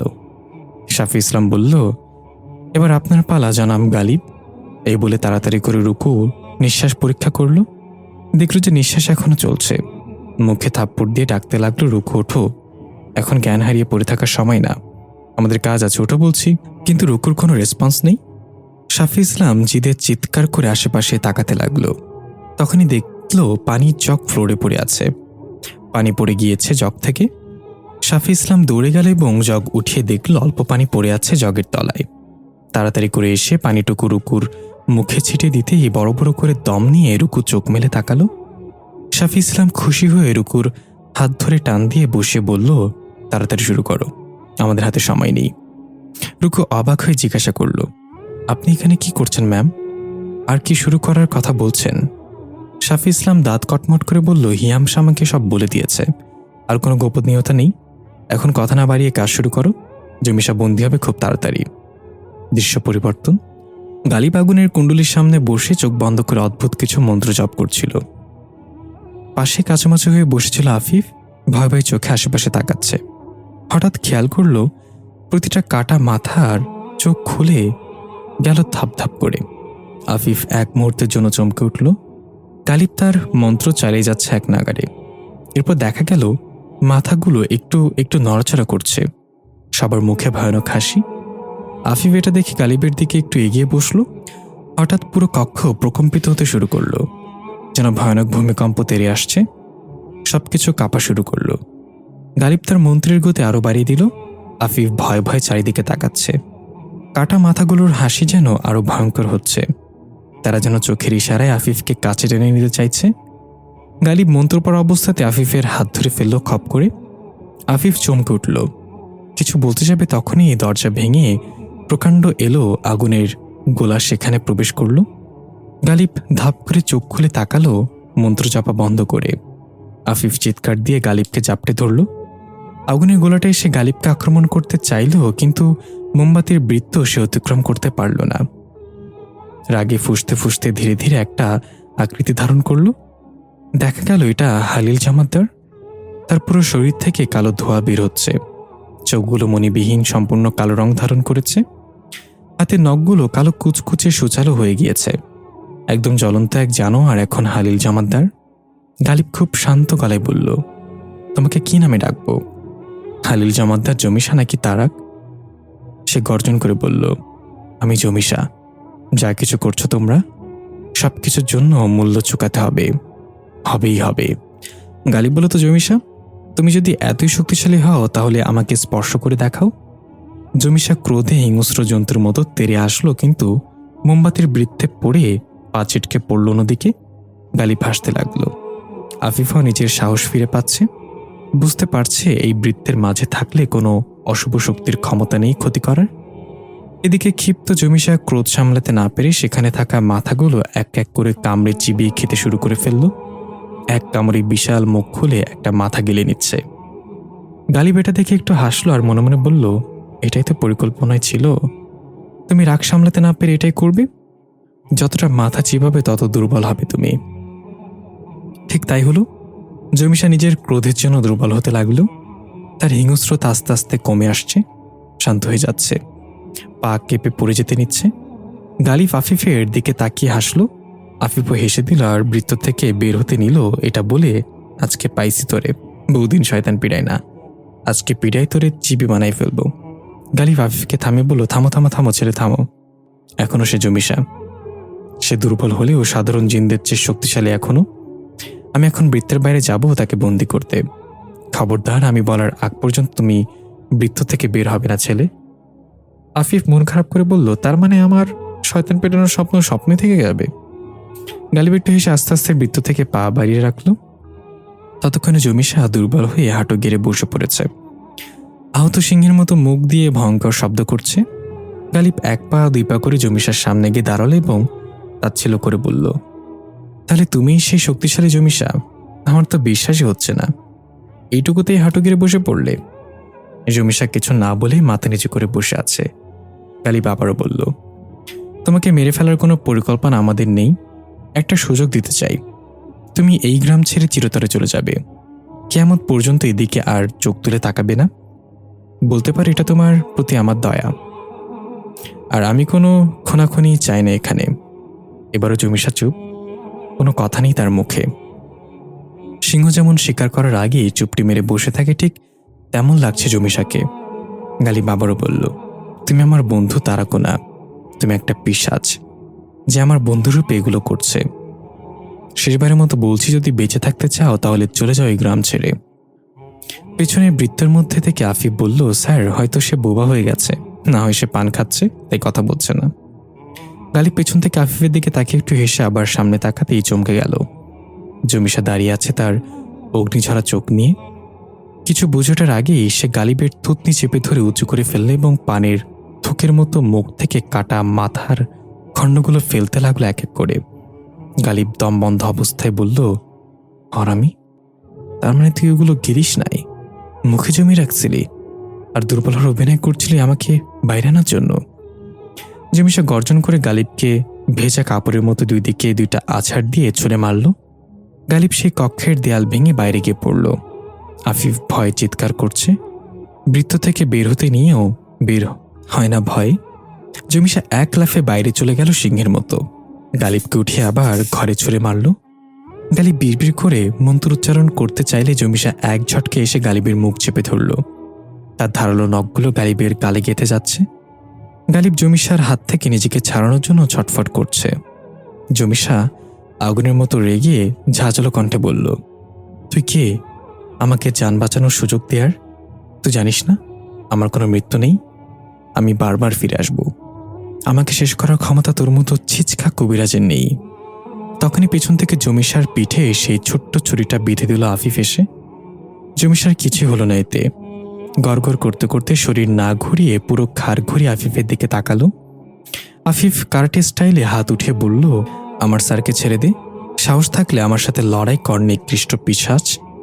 জমিশা গালিবকে ছুঁড়ে ফেলে দিল এবং ভয়ঙ্কর হাসি দিয়ে আফিফের দিকে এগিয়ে আসলো। গালিবের মুখ এমনভাবে আহত হয়েছে ঠিকমতো কথাও বলতে পারছে না, তবু অনেক কষ্টে চিৎকার করে বলল, জমিশা বাচ্চার কোনো ক্ষতি করবে না, যা করার আমার সাথে করো। আফিফ তাড়াতাড়ি বৃত্তের মাঝে যাও। আফিফ গালিবের দিকে তাকিয়ে বলল, না স্যার, আজকে তাকে আমি বুঝে দিব লিগালভাবে বাচ্চাদের শিকার করা অতটা সহজ না। এই বলে আফিফ জমিশার দিকে তেড়ে গেল। গালিব চিৎকার করে যেতে না করল, কিন্তু ততক্ষণে আফিফ জমিশার মুখোমুখি। জমিশা কোনো দয়া দেখালো না, আফিফকে ধরে উপরে উঠিয়ে গালিবের দিকে তাকিয়ে বিদঘুটে একটা হাসিতে বলল, বাচ্চা আমার অনেক পছন্দ। গালিব কোকড়াতে কোকড়াতে কোনো রকম উঠে দাঁড়িয়ে আসতে লাগলো, কিন্তু তার আগে জমিশা একটানা আফিফের শরীর থেকে মাথাটা আলাদা করে ফেলল। গালিব আত্মচিৎকারে গলা ফাটিয়ে পুরো কক্ষ কাঁপিয়ে তুলল। জমিশা আফিফের মাথাটা গালিবের দিকে ছুড়ে দিল। গালিব সেটা বুকে জড়িয়ে ধরে হাঁটু গেড়ে বসে কান্নায় ভেঙে পড়ল। রুকুর ধ্যানে বসে তার মন্ত্র জপ করছিল জমিশার শিকার করা আত্মাদের জগতে যাওয়ার জন্য। শাফি ইসলাম পাশে বসে আছে চিন্তিত চেহারায়। গালিবকে জমিশাকে রুখতে পারছে একা, সেখানে কি হচ্ছে জানার জন্য শাফি ইসলামের মন ব্যাকুল হয়ে আছে। বসা থেকে উঠে পেছনে হাত দিয়ে পায়চারি করতে লাগলো। এর মাঝেই রুকু চোখ খুলে বলল, ম্যাম, আমি মন লাগাতে পারছি না কিছুতেই, আত্মাদের খোঁজও পাচ্ছি না। শাফি ইসলাম তেরে সেই রুকুর গালে হাত রেখে বলল, নিজের সর্বোচ্চ চেষ্টা করো, আমি জানি তোমার মাঝে কি চলছে। সত্যি বলতে আমিও ভাবতে পারিনি গাড়িয়ালি জমিশা হবে। তার চেয়ে বড় কথা সে তোমার স্বামী ছিল। আমি বুঝতে পারছি তোমার মনের অবস্থা। রুকু আর কিছু না বলে আবার ধ্যানে মনোযোগ করল। সাফি ইসলাম বলল, নিজেকে রিল্যাক্স রাখো, দুনিয়ার সব চিন্তা একপাশে রেখে শুধু আতাদের দিকে মন দাও, সেখানে পৌঁছানোর চেষ্টা করো। তুমি এটা পারবে এবং তুমিই পারবে এটা। রুকু দীর্ঘ একটা শ্বাস নিয়ে সম্পূর্ণ মন দিল ধ্যানে। সাফি ইসলাম লক্ষ্য করল রুকু ধীরে ধীরে কাঁপছে এবং হাওয়ায় ভেসে উঠছে। তার মানে রুকু তার গন্তব্যে পৌঁছাচ্ছে। দৃশ্য পরিবর্তন। দেখা গেল গালিব আফিফের নিকট নিথর মাথাটা বুকে জড়িয়ে ধরে হাঁটু গেড়ে বসে আছে আর ক্রোধে কাঁপছে। জমিশা তখন সামনে দাঁড়িয়েছিল তার সবচেয়ে হিংস্র রূপে। জমিশা কর্কশ গলায় বলল, এখন বুঝতে পারছিস আমার বিরুদ্ধে গিয়ে কত বড় ভুল করেছিস? আমি এই গ্রাম বিনাশ করে দেব, কেউ বাঁচবে না। গালিব আফিফের মাথাটা একপাশে যত্নে রেখে ধীরে ধীরে উঠে দাঁড়ালো মাথা নিচু করেই। এরপর কেমন এক অদ্ভুত কণ্ঠে বলে উঠল, তোকে মারার কোনো পরিকল্পনা ছিল না। চেয়েছিলাম তোকে এই গ্রাম ছাড়া করব, কিন্তু এখন তুই যেটা করেছিস তাতে এখান থেকে তুই জীবিত বের হতে পারবি না। এটা শুনে জমিশা হাসি দিল, কিন্তু যখন গালিব মাথা তুলে তাকালো জমিশার দিকে তখন তার হাসি গায়েব হয়ে গেল, চেহারা রং উড়ে গেল। গালিবের চোখে তখন আগুনের ঝলকানি দেখা যাচ্ছিল। চেহারা সম্পূর্ণ রৌদ্রে শুকিয়ে ফেটে যাওয়ার মাঠের মতো হয়ে গিয়েছে। হাত থেকে বিদ্যুৎ বের হচ্ছিল। জমিশাটা থতমত খেয়ে বলল, তুই আসলে কে? গালিব এক ঝটকে এসে জমিশার থুতনি চেপে ধরে উপরের দিকে ছুঁড়ে মারল। জমিশা ঘরের ছাদ ভেঙে উপরে গিয়ে আবার নিচে আছড়ে পড়ল গালিবের পায়ের কাছে। গালিব জমিশার বুকের ওপর পা রেখে চাপা দিয়ে মোটা কণ্ঠে বলল, এই বাচ্চাকে মারার পরিকল্পনা ছিল না আমার। এর জন্য তোকে আমি মৃত্যুর স্বাদ গ্রহণ করাবো হালিল জমাদ্দার। জমিশা এক ঝটকায় গালিবকে ছিটকা মেরে ফেলে দিয়ে উঠে দাঁড়িয়ে বলল, আমি হালিল জমাদ্দার না, আমি জমিশা। এই বলে সে গালিবের উপর তার সর্বশক্তিতে আক্রমণ করল আগুনের মতো। গালিব এবার জমিশার চুলের মুঠি ধরে এক নাগারে কয়েকটা আছাড় দিয়ে এক হাতে ধরে নিজের মুখের সামনে এনে অদ্ভুতভাবে বলল, তুই জমিশা না, তোকে জমিশার বদলে মারার জন্য নিয়োগ দেয়া হয়েছে। দৃশ্য চলে গেল একটু আগে। গরুর গাড়িটা ঠকঠক আওয়াজ করে এসে একটা বাড়ির সামনে থামল। চাদর মুড়ি দিয়া গাড়িয়া লাফ দিয়ে গাড়ি থেকে নেমে বাড়ির ভেতরে প্রবেশ করল। সে প্রবেশ করতে আপনার দরজা বন্ধ হয়ে গেল। গাড়িয়াল নিজের চাদর সরালে দেখা গেল এটা হালিল জমাদ্দার। চারপাশে তাকিয়ে কাউকে খুঁজতে লাগলো। হঠাৎ একটা কণ্ঠ শোনা গেল, এসো এসো গাড়িয়াল। হালিল সেদিকে তাকিয়ে দেখল সিঁড়ি বেয়ে নামছে হুডি পরা একজন লোক। হালিল জমাদ্দার এগিয়ে গিয়ে এক হাঁটু গেড়ে বসে কুর্নিশ করে বলল, মালিক, আমাকে স্মরণ করেছেন? হুডি পরা সে হালিলের বাহু ধরে উঠিয়ে কাঁধে হাত রেখে বলল, তুমি আমার গোলাম, সময় এসেছে আমার অনুগত্য প্রমাণ করার। হালিল জমাদ্দার বলল, কি করতে হবে আমাকে? হুডি পরা সে বলল, অভিনয়। হালিল একটু অবাক হলেও নিজের সামনে নিয়ে বলল, কিসের অভিনয় মালিক? হুডি পরা সে বলল, জমিশার অভিনয়। আগামী 2 দিনের জন্য তুমি হবে জমিশা। এরপর নির্দিষ্ট কিছু নিয়ম নীতি আর অভিনয়ের মাধ্যমে তোমাকে এই গ্রাম ছাড়া করা হবে। তোমাকে বলতে মূলত জমিশাকে গ্রাম ছাড়া করা হবে। গ্রামবাসী জানবে এই গ্রাম অভিশাপ মুক্ত। জমিশা চিরতরে চলে গিয়েছে। হালিল কিছু বুঝতে না পেরে বলল, এটা কেন করতে হবে মালিক? এভাবে তো সবকিছু ঠিক চলছে। সে একটা গম্ভীর হাসিতে বলল, এই গ্রামকে আমি যা দেই তার জন্য প্রতি অমাবস্যা একটা করে বাচ্চা আমার জন্য খুবই নগণ্য উপহার। এখন আমার আরো বেশি কিছু চাই এই গ্রাম থেকে। এই জন্য পুরো গ্রামকে নতুন করে সাজাবো। জমিশা চলে যাবে, আগমন ঘটবে অন্য এক মহাসত্তার, যে শুধু এই গ্রাম না, আশেপাশের সকল গ্রামে আধিপত্য বিস্তার করবে। হালিল মাথা ঝাঁকিয়ে বলল, জি মালিক, বুঝতে পেরেছি, কিন্তু আমি অভিনয় খুবই কাঁচা, এটা আমি ঠিকমতো করতে পারবো কিনা জানি না। সে একটু হেসে বলল, ঠিক আছে, তাহলে তোমাকে পুরোপুরি জমিশা বানিয়ে দেওয়া হলো সত্যিকারের। জমিশার সকল শক্তি তোমার মাঝে থাকবে। তুমি এই 2 দিন হালিল জমাদ্দার না, বরং জমিশা। হালিল জমাদ্দার বলল, আপনি যেটা ঠিক মনে করেন মালিক, আমি আপনার গোলাম এবং হুকুম মানতে বাধ্য। সে আবার একটা গম্ভীর হাসি দিয়ে হালিলের কাঁধে চাপড়ে বলল, তোমার গোলামিতে আমার কোনো সন্দেহ নেই ভৃত্য। দৃশ্য ফিরে এলো বর্তমানে। দেখা গেল গালিব তখনও জমিশার চুলের মুঠি ধরে দাঁড়িয়ে আছে এবং বলছে, কি হালিল জমাদ্দার, কিছু মনে পড়ছে? নিজের মাঝে জমিশাকে এমনভাবে ধারণ করেছ যে ভুলেই গিয়েছো তোমার সামনে কি আছে। জমিশা আতঙ্ক ভরা চোখে তাকে কিছু একটা বলতে যাবে তার আগে গালিব তার শুল থেকে মাথাটা টান দিয়ে ছিঁড়ে ফেলল, যেমনটা আফিফের সাথে হয়েছিল। এরপর গর্জন করে জমিশার মাথা এবং শরীর দুদিকে ছুঁড়ে মারল। ধীরে ধীরে গালিব স্বাভাবিক হয়ে অসহায় চোখে আফিফের দিকে তাকিয়ে বলল, আমি এটা চাইনি ছেলে, সত্যি এটা আমি কখনো চাইনি। দৃশ্য পরিবর্তন। রুকু ততক্ষণে পৌঁছে গিয়েছে জমিশার জাহান্নামে। রুকু শরীর থেকে সাদা রশ্মি ছড়াচ্ছিল, চুলগুলো এভাবে ঢেউ খেলছিল দেখে মনে হচ্ছিল যেন পানিতে ডুবে আছে। চারপাশে পরিত্যক্ত জায়গার ময়লা আবর্জনার স্তূপ, সেগুলো থেকে আগুনের ফুলকি উঠছে। পাতাছাড়া গাছগুলো শুকিয়ে চৌচির হয়ে আছে। এক কোমর বাঁধা আবহাওয়ার গরম বাতাসে রুকু যেন মৃদুভাবে পুড়ে যাচ্ছে, কিন্তু আশেপাশে তা কাউকে দেখা যাচ্ছে না। রুকু এদিক ওদিক ভালো করে তাকাতে লাগলো, তেমন কিছুই চোখে পড়ছে না। এদিকে বাস্তব দুনিয়ায় রুকু হাওয়ায় ভেসে প্রচণ্ডভাবে কাঁপছে। শাফি ইসলাম তার জানা কিছু মন্ত্র দিয়ে রুকুকে শান্ত রাখার চেষ্টা করছে। ওইদিকে আত্মার জগতে রুকু কোনো কুলকিনারা দেখছে না। কোথায় বাচ্চাদের আত্মা, কোথায় জমিশার জেলখানা, কিছু তো চোখে পড়ছে না। হঠাৎ রুকু খেয়াল করলো একটা লাল রঙের বেলুন উড়ে চলে গেল মাথার উপর দিয়ে। রুকু বুঝতে পারল হিয়ামশা তাকে পথ দেখাচ্ছে। রুকু বেলুনের পিছু নিল। যেতে যেতে পৌঁছে গেল একটা ফাঁকা স্থানে। সেখানে গিয়ে বেলুনটা আস্তে আস্তে হাওয়ায় মিলিয়ে গেল। রুকু বুঝতে পারল আশেপাশেই আছে তারা, কিন্তু খালি চোখে কিছুই দেখা যাচ্ছে না। রুকু চোখ বন্ধ করল। বিড়বিড় করে কিছু একটা পড়তেই সেখানে উন্মুক্ত হলো বিশাল এক বাংকার। ভেতর থেকে বাচ্চাদের চেঁচামেচি আর আর্তনাদ শোনা যাচ্ছে। রুকু তাড়াতাড়ি করে সেই বাংকারের ঢাকনা খুলে দিতে চাইল, কিন্তু ঢাকনার স্পর্শ করতে রুকুর হাত ঝলসে গেল। রুকু চিৎকার করে পিছিয়ে গেল। এদিকে বাস্তব জীবনেও রুকুর হাত ঝলসে গিয়েছে। শাফি ইসলাম এটা দেখে বুঝতে পারল রুকু বিপদে আছে। তাড়াতাড়ি করে একটা পাত্রে কিছু পানি নিয়ে 3টা অদ্ভুত শব্দ উচ্চারণ করে পানিতে 3বার ফু দিয়ে এগিয়ে গেল রুকুর দিকে। এরপর সেই পাত্রে রুকু হাত ডুবিয়ে দিল। পানি গরম হয়ে সেখান থেকে ধোঁয়া উঠতে লাগলো। ওইদিকে আত্মার জগতে রুকু দেখলো হাতে ঝলসে যাওয়া ক্ষত আস্তে আস্তে গায়েব হয়ে যাচ্ছে। বুঝতে পারল শাফি ইসলাম তাকে সাহায্য করছে। এর সাথে এবার তাড়াতাড়ি গিয়ে বাংকারের ঢাকনা এক টানে খুলে দিল। এবার তেমন কিছুই হলো না।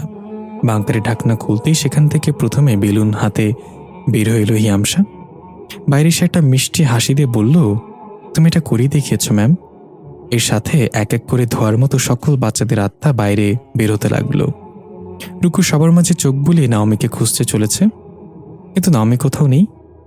এক এক করে সকল বাচ্চা বের হয়ে হাওয়ায় মিলিয়ে যেতে লাগলো হাসি খুশি ভাবে, কিন্তু নাওমি কোথায়? রুকু অস্থির হয়ে ডাকতে লাগলো, নাওমি, নাওমি, নাওমি কোথায় তুমি? মা এসেছে দেখো। ঠিক তখনই বাংকারের ভেতর থেকে হালকা উঁকি মেরে ভয় ভয় চোখে তাকালো নাওমি। তাকে রুকুকে দেখে চেহারায় ভয়ের ছাপ উড়ে গিয়ে আনন্দের হাসি ফুটে উঠল নাওমির মুখে। হাসি মুখে ডাক দিল, আম্মু। রুকুর চেহারা জুড়ে ফুটে উঠল প্রশান্তির হাসি। চোখে পানি আর মুখে হাসি নিয়ে রুকু ধাপ করে সেখানে বসে হাত বাইরে দিল। নাওমি এক দৌড়ে খিলখিল করে হাসতে হাসতে এসে রুকুকে জড়িয়ে ধরতে যাবে, তার আগেই নাওমি অদৃশ্য হয়ে যেতে লাগলো। রুকু ভয় পেয়ে বলতে লাগলো, না না না না না, নাওমি কোথায় যাচ্ছ নাওমি? এর সাথে বাস্তব দুনিয়ায় রুকুর ধ্যান ভাঙল। ধপাস করে নিচে পড়ে গেল হাওয়ায় ভাসমান থেকে। নিচে পড়ে বারবার নাওমিকে ডাকছিল অস্থির হয়ে। শাফি ইসলাম রুকুকে শান্ত করার চেষ্টা করল আর বলতে লাগলো, নাওমি আসবে রুকু, ধৈর্য ধরো, আসবে সে, আসবে সে, অবশ্যই আসবে। ঠিক তখনই ঘরের বাইরে থেকে একটা ডাক এলো বাচ্চা কণ্ঠে, আম্মু। শাফি ইসলাম চমকে গিয়ে কান্না আর হাসি জড়ানো মুখে বলল, হামজা। এই বলে এক দৌড়ে বাড়ি গিয়ে দেখলো ভুবন ভোলানো হাসি দিয়ে দাঁড়িয়ে আছে হামজা। শাফি ইসলামকে দেখে আম্মু বলে ডাক দিয়ে ছুটে আসতে লাগলো। শাফি ইসলামও ছুটে গেল। অবশেষে মা ছেলের এক চোখ জোড়ানো মিলন হলো। শাফি ইসলাম হামজাকে কোলে নিয়ে ছাপটে ধরে চুমু খাচ্ছে মাথায়, গালে, মুখে, কপালে, আর অঝরে কান্না করছে। রুকু খোরাতে খোরাতে বের হয়ে এলো বাড়ি থেকে। শাফি ইসলাম আর হামজা আর খুশি দেখে রুকু হালকা হাসলো, যেই হাসিতে লুকিয়ে আছে একরাশ কষ্ট। রুকু জানে নাওমি কখনো হামজার মতো ফিরে আসবে না, কারণ নাওমি মৃত। শাফি ইসলাম রুকুর দিকে তাকিয়ে আনন্দে মাথা মুখে বলল, রুকু দেখো, আমার ছেলে ফিরে এসেছে। গালিব স্যার তার কাজ সম্পন্ন করেছে, সে জমিশাকে হারিয়ে দিয়েছে। রুকু একটা শুকনো হাসি দিয়ে দরজার সিঁড়িতে বসে পড়ল। হঠাৎ রুকুর মনে একটা খটকা লাগলো। জমিশা জাহান্নামে কোনো পাহারাদার ছিল না, কোনো রকম বাধার সম্মুখীন না হয়ে এই সকল আত্মাকে মুক্ত করে দিলাম। সত্যি কি জমিশাকে গালিব স্যার হারিয়ে দিয়েছে, নাকি এটা নতুন কোনো অধ্যায় শুরু মাত্র? এদিকে দেখা যায় পুরো গ্রামের অন্ধকার কেটে গিয়েছে। আকাশে ঝলমলে সূর্যটা উঁকি মেরেছে। চারিদিক থেকে পাকপাকালির কিচিরমিচির শব্দে মুখরিত পরিবেশ। পাহাড়ের ঝর্ণা আর কলকল শব্দে জানান দিচ্ছে গ্রাম অভিশপ্ত মুক্ত। গ্রামবাসীরা যে যার ঘর থেকে বের হচ্ছে এক এক করে। এদিকে গালিব গ্রামের রাস্তা ধরে আর মনে হাঁটছে আফিফের মাথাবিহীন নিথর দেহটা কোলে নিয়ে। চোখে মুখে অসহায়ত্বের আর আফসোস। দৌড়ে আসতে দেখা গেল আফিফের বাবাকে। দূর থেকে গালিবের কোলে নিজের ছেলের মৃতদেহটা দেখে হাউমাউ করে কাঁদতে কাঁদতে ছুটে এলো বুক চাপড়াতে চাপড়াতে। গালিব না থেমে সোজা হাওলাদার বাড়ির দিকে যেতে লাগলো। আফিফের বাবা আর আর্তনাদের সাথে গালিবকে লানত দিতে লাগলো। তুই আমার ছেলেটাকে মেরে ফেললি, আমি যেতে দিতে চাইনি, আর কত বাচ্চাদের রক্ত নিজের হাতে রাঙাবি, তুই জামিশার চেয়েও খারাপ, তোকে আমি কখনো ক্ষমা করব না। গালিব রক্ত চক্ষুনে আফিফের বাবার দিকে তাকিয়ে কিছু একটা করলো চোখের ইশারায়। আফিফের বাবার চোখ আগুনে ফুটে উঠল অদ্ভুতভাবে। এর সাথে আফিফের বাবা একদম শান্ত হয়ে গেল। সে আর কান্না করছে না, লানত দিচ্ছে না, একদম চুপ হয়ে পাশ কাটিয়ে আস্তে আস্তে চলে গেল, যেন সে ভুলে গিয়েছে কেন এসেছিল। ততক্ষণে গ্রামের অন্য সবাই আফিফের এই হাল দেখে আফসোস করতে লাগলো। গালিবের পেছন পেছন সবাই চলতে লাগলো লাইন ধরে। হাওলাদার বাড়িতে পৌঁছে দেখা গেল সেখানে শাফি ইসলাম এবং রুকু আগে থেকে উপস্থিত। তারা এগিয়ে এসে আফিফের মৃতদেহ দেখে কান্নায় ভেঙে পড়ল আর বলতে লাগলো, কিভাবে হলো এটা? গালিব তখনও না থেমে চুপচাপ সোজা হেঁটে গিয়ে হাওলাদার বাড়ির উঁচু সিঁড়িতে দাঁড়ালো। সবাই সামনে দাঁড়িয়ে আছে অশ্রু ভেজা চোখে। আশ্চর্যজনকভাবে সেখানে আফিফের বাবা উপস্থিত ছিল না। গালিব আফিফের মৃতদেহ উঁচু করে ধরে উচ্চস্বরে বলল, আফিফ বীরের মতো লড়েছে, জমিশার মুখোমুখি হয়েছে বিনা ভয়ে। অভিশাপমুক্ত গ্রামের হিরো আমাদের আফিফ। শাফি ইসলাম জিজ্ঞাসা করল, আপনি কি জমিশাকে মেরে ফেলেছেন? গালিব বলল, আমি মারিনি, জমিশাকে মেরেছে আফিফ। জমিশা মরত না যদি না সে আফিফকে মারত। রুকু চোখ জোড়া অশ্রুতে ভিজে উঠল। গালিব রুকুর চোখের দিকে তাকিয়ে বলল, আই এম সরি, এছাড়া আর কোনো উপায় ছিল না। সে পুরোপুরি জমিশার নিয়ন্ত্রণে ছিল। জমিশার অস্তিত্ব মুছতে না হলে তাকে মারা জরুরি ছিল। রুকু চোখের পানি মুছে বলল, আমি এটা নিয়ে কষ্ট পাচ্ছি না। সে শয়তানের গোলামি করেছিল, তার মৃত্যুতে আমি খুশি হয়েছি, কিন্তু এর মাঝে আমার মেয়েকে হারিয়ে ফেলেছি আমি। গালিব এবার সবার উদ্দেশ্যে বলল, আপনাদের যেসব সন্তান জমিশার শিকার হয়েছিল, যাদের কথা আপনাদের মনেও নেই, তারা স্বপ্নে এসে দেখা দিবে, আপনাদের কাছ থেকে বিদায় নিতে আসবে, তারপর চলে যাবে তাদের নির্দিষ্ট গন্তব্যে। রুকু বলল, কিন্তু আমার মেয়েকে যদি আমি যেতে দিব না স্যার, ওকে আমি নিজের কাছে রেখে দিব যখন স্বপ্নে আমার কাছে আসে, আর আমি জানি সেটার জন্য আমাকে কি করতে হবে। শাফি ইসলাম বলে, এটা ঠিক হবে না। প্রকৃতির বিরুদ্ধে কিছু করা কখনো ভালো কিছু বয়ে আনে না। প্রকৃতিকে তার নিজস্ব নিয়মে চলতে দিতে হয়। রুকু বলল, আমি তো প্রকৃতির বিরুদ্ধে যাচ্ছি না ম্যাম, আমি সেটাই ফিরিয়ে নিচ্ছি যেটা প্রকৃতি আমার কাছ থেকে কেড়ে নিয়েছে। এতে দোষ কোথায়? গালিব কিছু একটা ভেবে গ্রামবাসীকে বিদায় জানালো। এরপর শাফি ইসলামকে বলল, ম্যাম একটা কবর খোঁড়ার ব্যবস্থা করুন, আফিফকে পূর্ণ সম্মানের সহিত দাফন করা হবে। তখনই পেছন থেকে একটা বাচ্চা মেয়ের ডাক ভেসে আসলো, স্যার। তাকে দেখলো মাইমুনা অসহায় চেহারা নিয়ে চোখে টলমল করে দাঁড়িয়ে আছে। গালিব সিঁড়ি থেকে নেমে আফিফের মৃতদেহটা মাইমুনার সামনে শুয়ে দিয়ে বলল, সরি মা, আমি তাকে বাঁচাতে পারিনি। মাইমুনার চোখ ঝাপসা হয়ে আসছে পানিতে। এই বুঝি পাহাড়ের ঝর্ণার মতো নেমে আসবে গাল বেয়ে। আফিফের গালে হাত বুলিয়ে দিয়ে কাপা কাপা গলায় বলল, কিরে বজ্জাত, তুই তো আমাকে ভুল প্রমাণ করে দিলি রে। শয়তান নাকি এত তাড়াতাড়ি মরে না, তুই কেনই নিয়ম ভাঙলি রে? এই বলে মাইমুনা হাওমাও করে কেঁদে উঠল। টলমল করা চোখের পানিগুলো গাল বেয়ে নেমে এলো। কান্নাজড়িত কণ্ঠে হিচকি তুলতে তুলতে আবার বলল, কত করে বললাম আমিও আসি তোর সাথে, আমি থাকলে তোকে কখনো মরতে দিতাম না। আমি এখন কার সাথে ঝগড়া করব? কে আমাকে মামু বলে খ্যাপাবে? কে আমার সব কথায় বা আমার ঢোকাবে? এভাবে যাইস না বজ্জাত।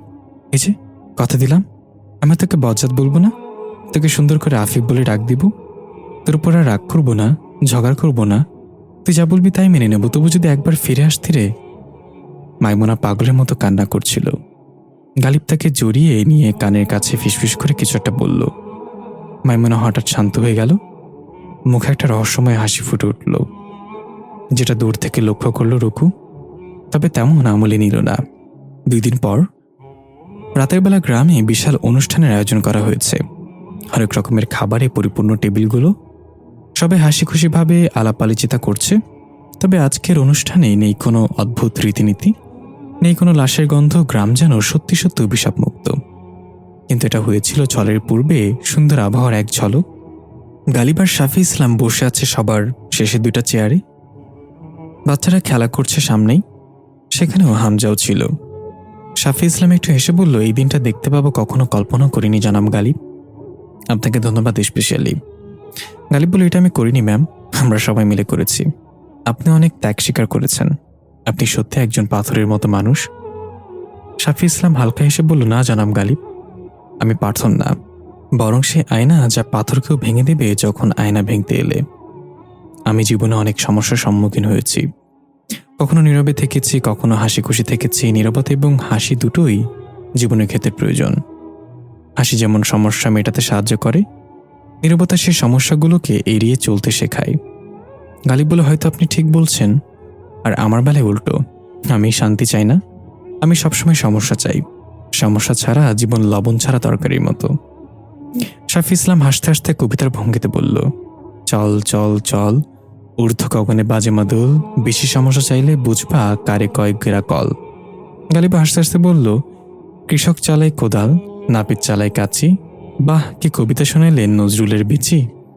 শাফি ইসলাম ভুরুকুচকে বলল, শাপলা ফুলে নেই ঘ্রাণ, মনে হচ্ছে করলেন হালকা অপমান।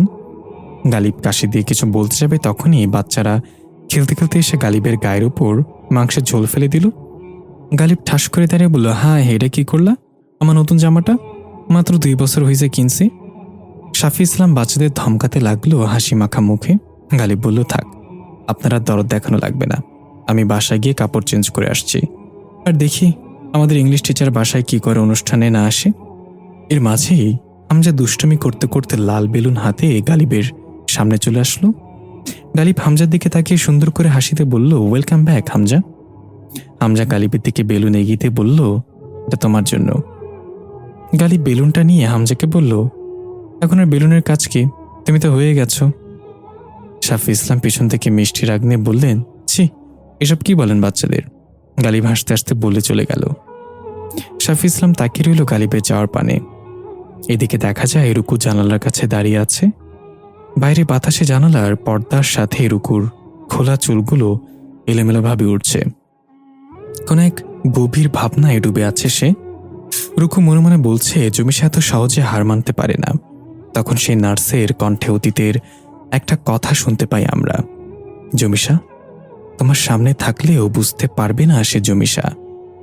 সে নিজেকে এমনভাবে তৈরি করেছে যে পুরো পৃথিবীকে ধোঁকা দিতে সক্ষম সে।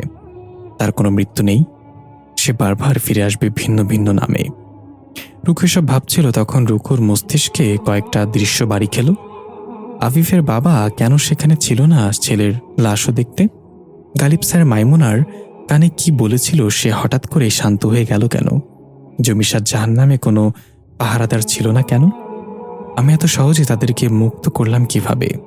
নাকি এই সব কিছু জমিশার চাল ছিল? সবচেয়ে বড় খটকাটা লাগলো গতকাল যখন আফিফের লাশ দাফন করা হলো। সেখানে অন্য সব লাশগুলো দাফন করার ব্যবস্থা করা হয়েছিল। সেখানে যাকে তারাকে লাশ বলে সম্বোধন করা হচ্ছিল, তার পিঠে তো সেই রক্তজাদু বইয়ের চিহ্নটা নেই। গল্প অনুযায়ী তারাকের পিঠে বইটার চিহ্ন ছিল। এসব ভাবতে ভাবতে রুকু তার কক্ষ থেকে বের হয়ে সোজা গালিবের কক্ষের দিকে ছুটল। রুকুর সন্দেহর তীর সম্পূর্ণ গালিবের দিকে ইশারা করছে। এদিকে গালিব গ্রামের জ্যোৎস্না ভরা কাঁচা রাস্তা দিয়ে একা একা হেঁটে বাড়ি আসছে। লোকজন থেকে দূরে আসার পর তার হাঁটার ভঙ্গি বদলে গেল, মুখে ফুটে উঠল ভয়ানক এক হাসি। রুকু তাড়াতাড়ি করে গালিবের কক্ষে প্রবেশ করল। যদি এটা নিষেধ ছিল, গালিব তার কক্ষে কাউকে প্রবেশ করতে দেয়নি কখনো। রুকু আশেপাশে তাকে কিছু একটা খুঁজতে লাগলো। বিছানার চাদর উঠিয়ে খুঁজলো টেবিলের ড্রয়ার খুলে, কাপড় রাখার আলমারি সব খুলে এলোমেলো করে দিচ্ছে। হঠাৎ চোখ গেল ঘরের দক্ষিণ দিকে একটা বইয়ের দিকে। সামনে কিছু বই আছে সেখানে। রুকু সেখানে গিয়ে একটা একটা করে বইগুলোর পৃষ্ঠা উল্টাতে লাগলো। উল্টানো শেষে বইগুলো খাটের ওপর ছুঁড়ে মারছিল। হঠাৎ একটা বইয়ের ভেতর থেকে ছবির মতো কিছু একটা উড়ে নিচে পড়ল। রুকু আস্তে আস্তে নিচু হয়ে ছবিটা উঠিয়ে সোজা করে চমকে গিয়ে পেছনে গেল। রুকুর চেহারা রং উড়ে গেল। ভয়ের আশ্চর্যের চরম সীমায় পৌঁছে রুকু রীতিমতো কাঁপতে লাগলো। ছবি ধরে রাখা হাতটা বুড়ো মানুষের মতো কাঁপছে। দেখা গেল এটা দুইটা বাচ্চা ছেলের সাদা কালো ছবি কাঁধে মিলিয়ে। একজনের বুকের ওপর লেখা স্বামীজ, অন্যজনের বুকে লেখা তারাক। 2 দিন আগে রুকু যাকে তারাক হিসেবে দাফন হতে দেখেছে সেটা ছিল মূলত স্বামীজ। রুকু কাঁপা কাঁপা গলায় বলে উঠল, তাহলে গালিব স্যারই হচ্ছে তারাক। এর সাথে দেখা যায় গালিব তার গায়ের জামা খুলে অদ্ভুত হাসি নিয়ে হেঁটে চলেছে। পিঠে সেই রক্তজাত বইটার চিহ্ন। ব্যাকগ্রাউন্ডে গালিবের ভয়ানক হাসির সাথে শোনা যাচ্ছে, বলেছিলাম সব গল্পের শেষ হয় না, কিছু গল্প অমৃত চলমান। গল্পের শেষটা একটু ঘুরিয়ে বলেছিলাম, সেদিন স্বামীজের হাতে আমি মারা যাইনি, আমার হাতে স্বামীজ মারা গিয়েছিল বেচারা। এর সাথে দৃশ্য চলে যায় গল্পের সেই মুহূর্তে যখন স্বামীজ দেখল তার পরিবারের সব সদস্যদের এক এক করে মেরে ফেলছিল তারাক। স্বামীর সাপল নিয়ে দৌড়ে গিয়ে তারাকের পিঠ দিয়ে ঢুকিয়ে পেট দিয়ে বের করে দিল তারাক এক মুহূর্তের জন্য থমকে গিয়ে পেছনে তাকিয়ে বলল, এটা তুই কি করলি বন্ধু? তোকে তো আমি মারতাম না।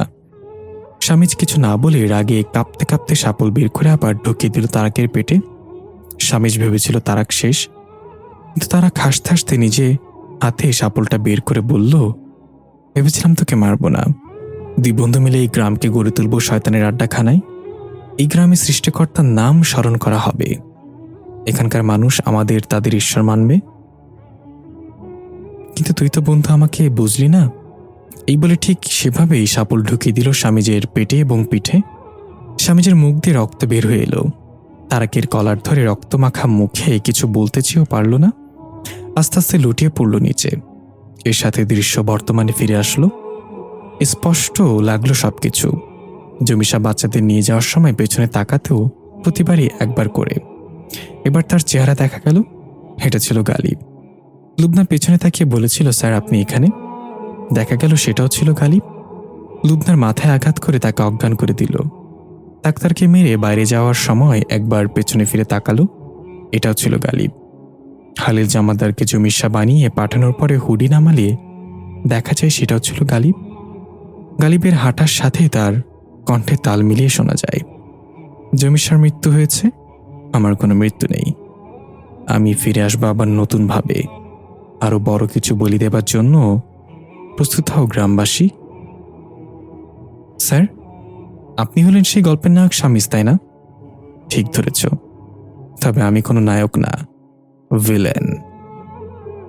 প্রিয় লিসেনার, গল্পটি কেমন লাগলো অবশ্যই আমাদেরকে কমেন্টের মাধ্যমে জানাবেন। বরাবরই গালিব ভাইয়ের গল্প সবারই অসাধারণ লাগে। আর কণ্ঠে ছিলাম বরাবর মতো আমি ইফতি। এরকম ধরনের গল্প যদি আরও পেতে চান তাহলে অবশ্যই আমাদেরকে কমেন্টের মাধ্যমে জানাবেন যে আপনারা এই ধরনের গল্প পেতে চান। আর অবশ্যই আমাদের চ্যানেলটা সাবস্ক্রাইব করে আমাদের পাশেই থাকবেন। দেখা হবে আবার পরবর্তী একটি গল্পে। সে সময় পর্যন্ত ভালো থাকুন, সুস্থ থাকুন। আসসালামু আলাইকুম।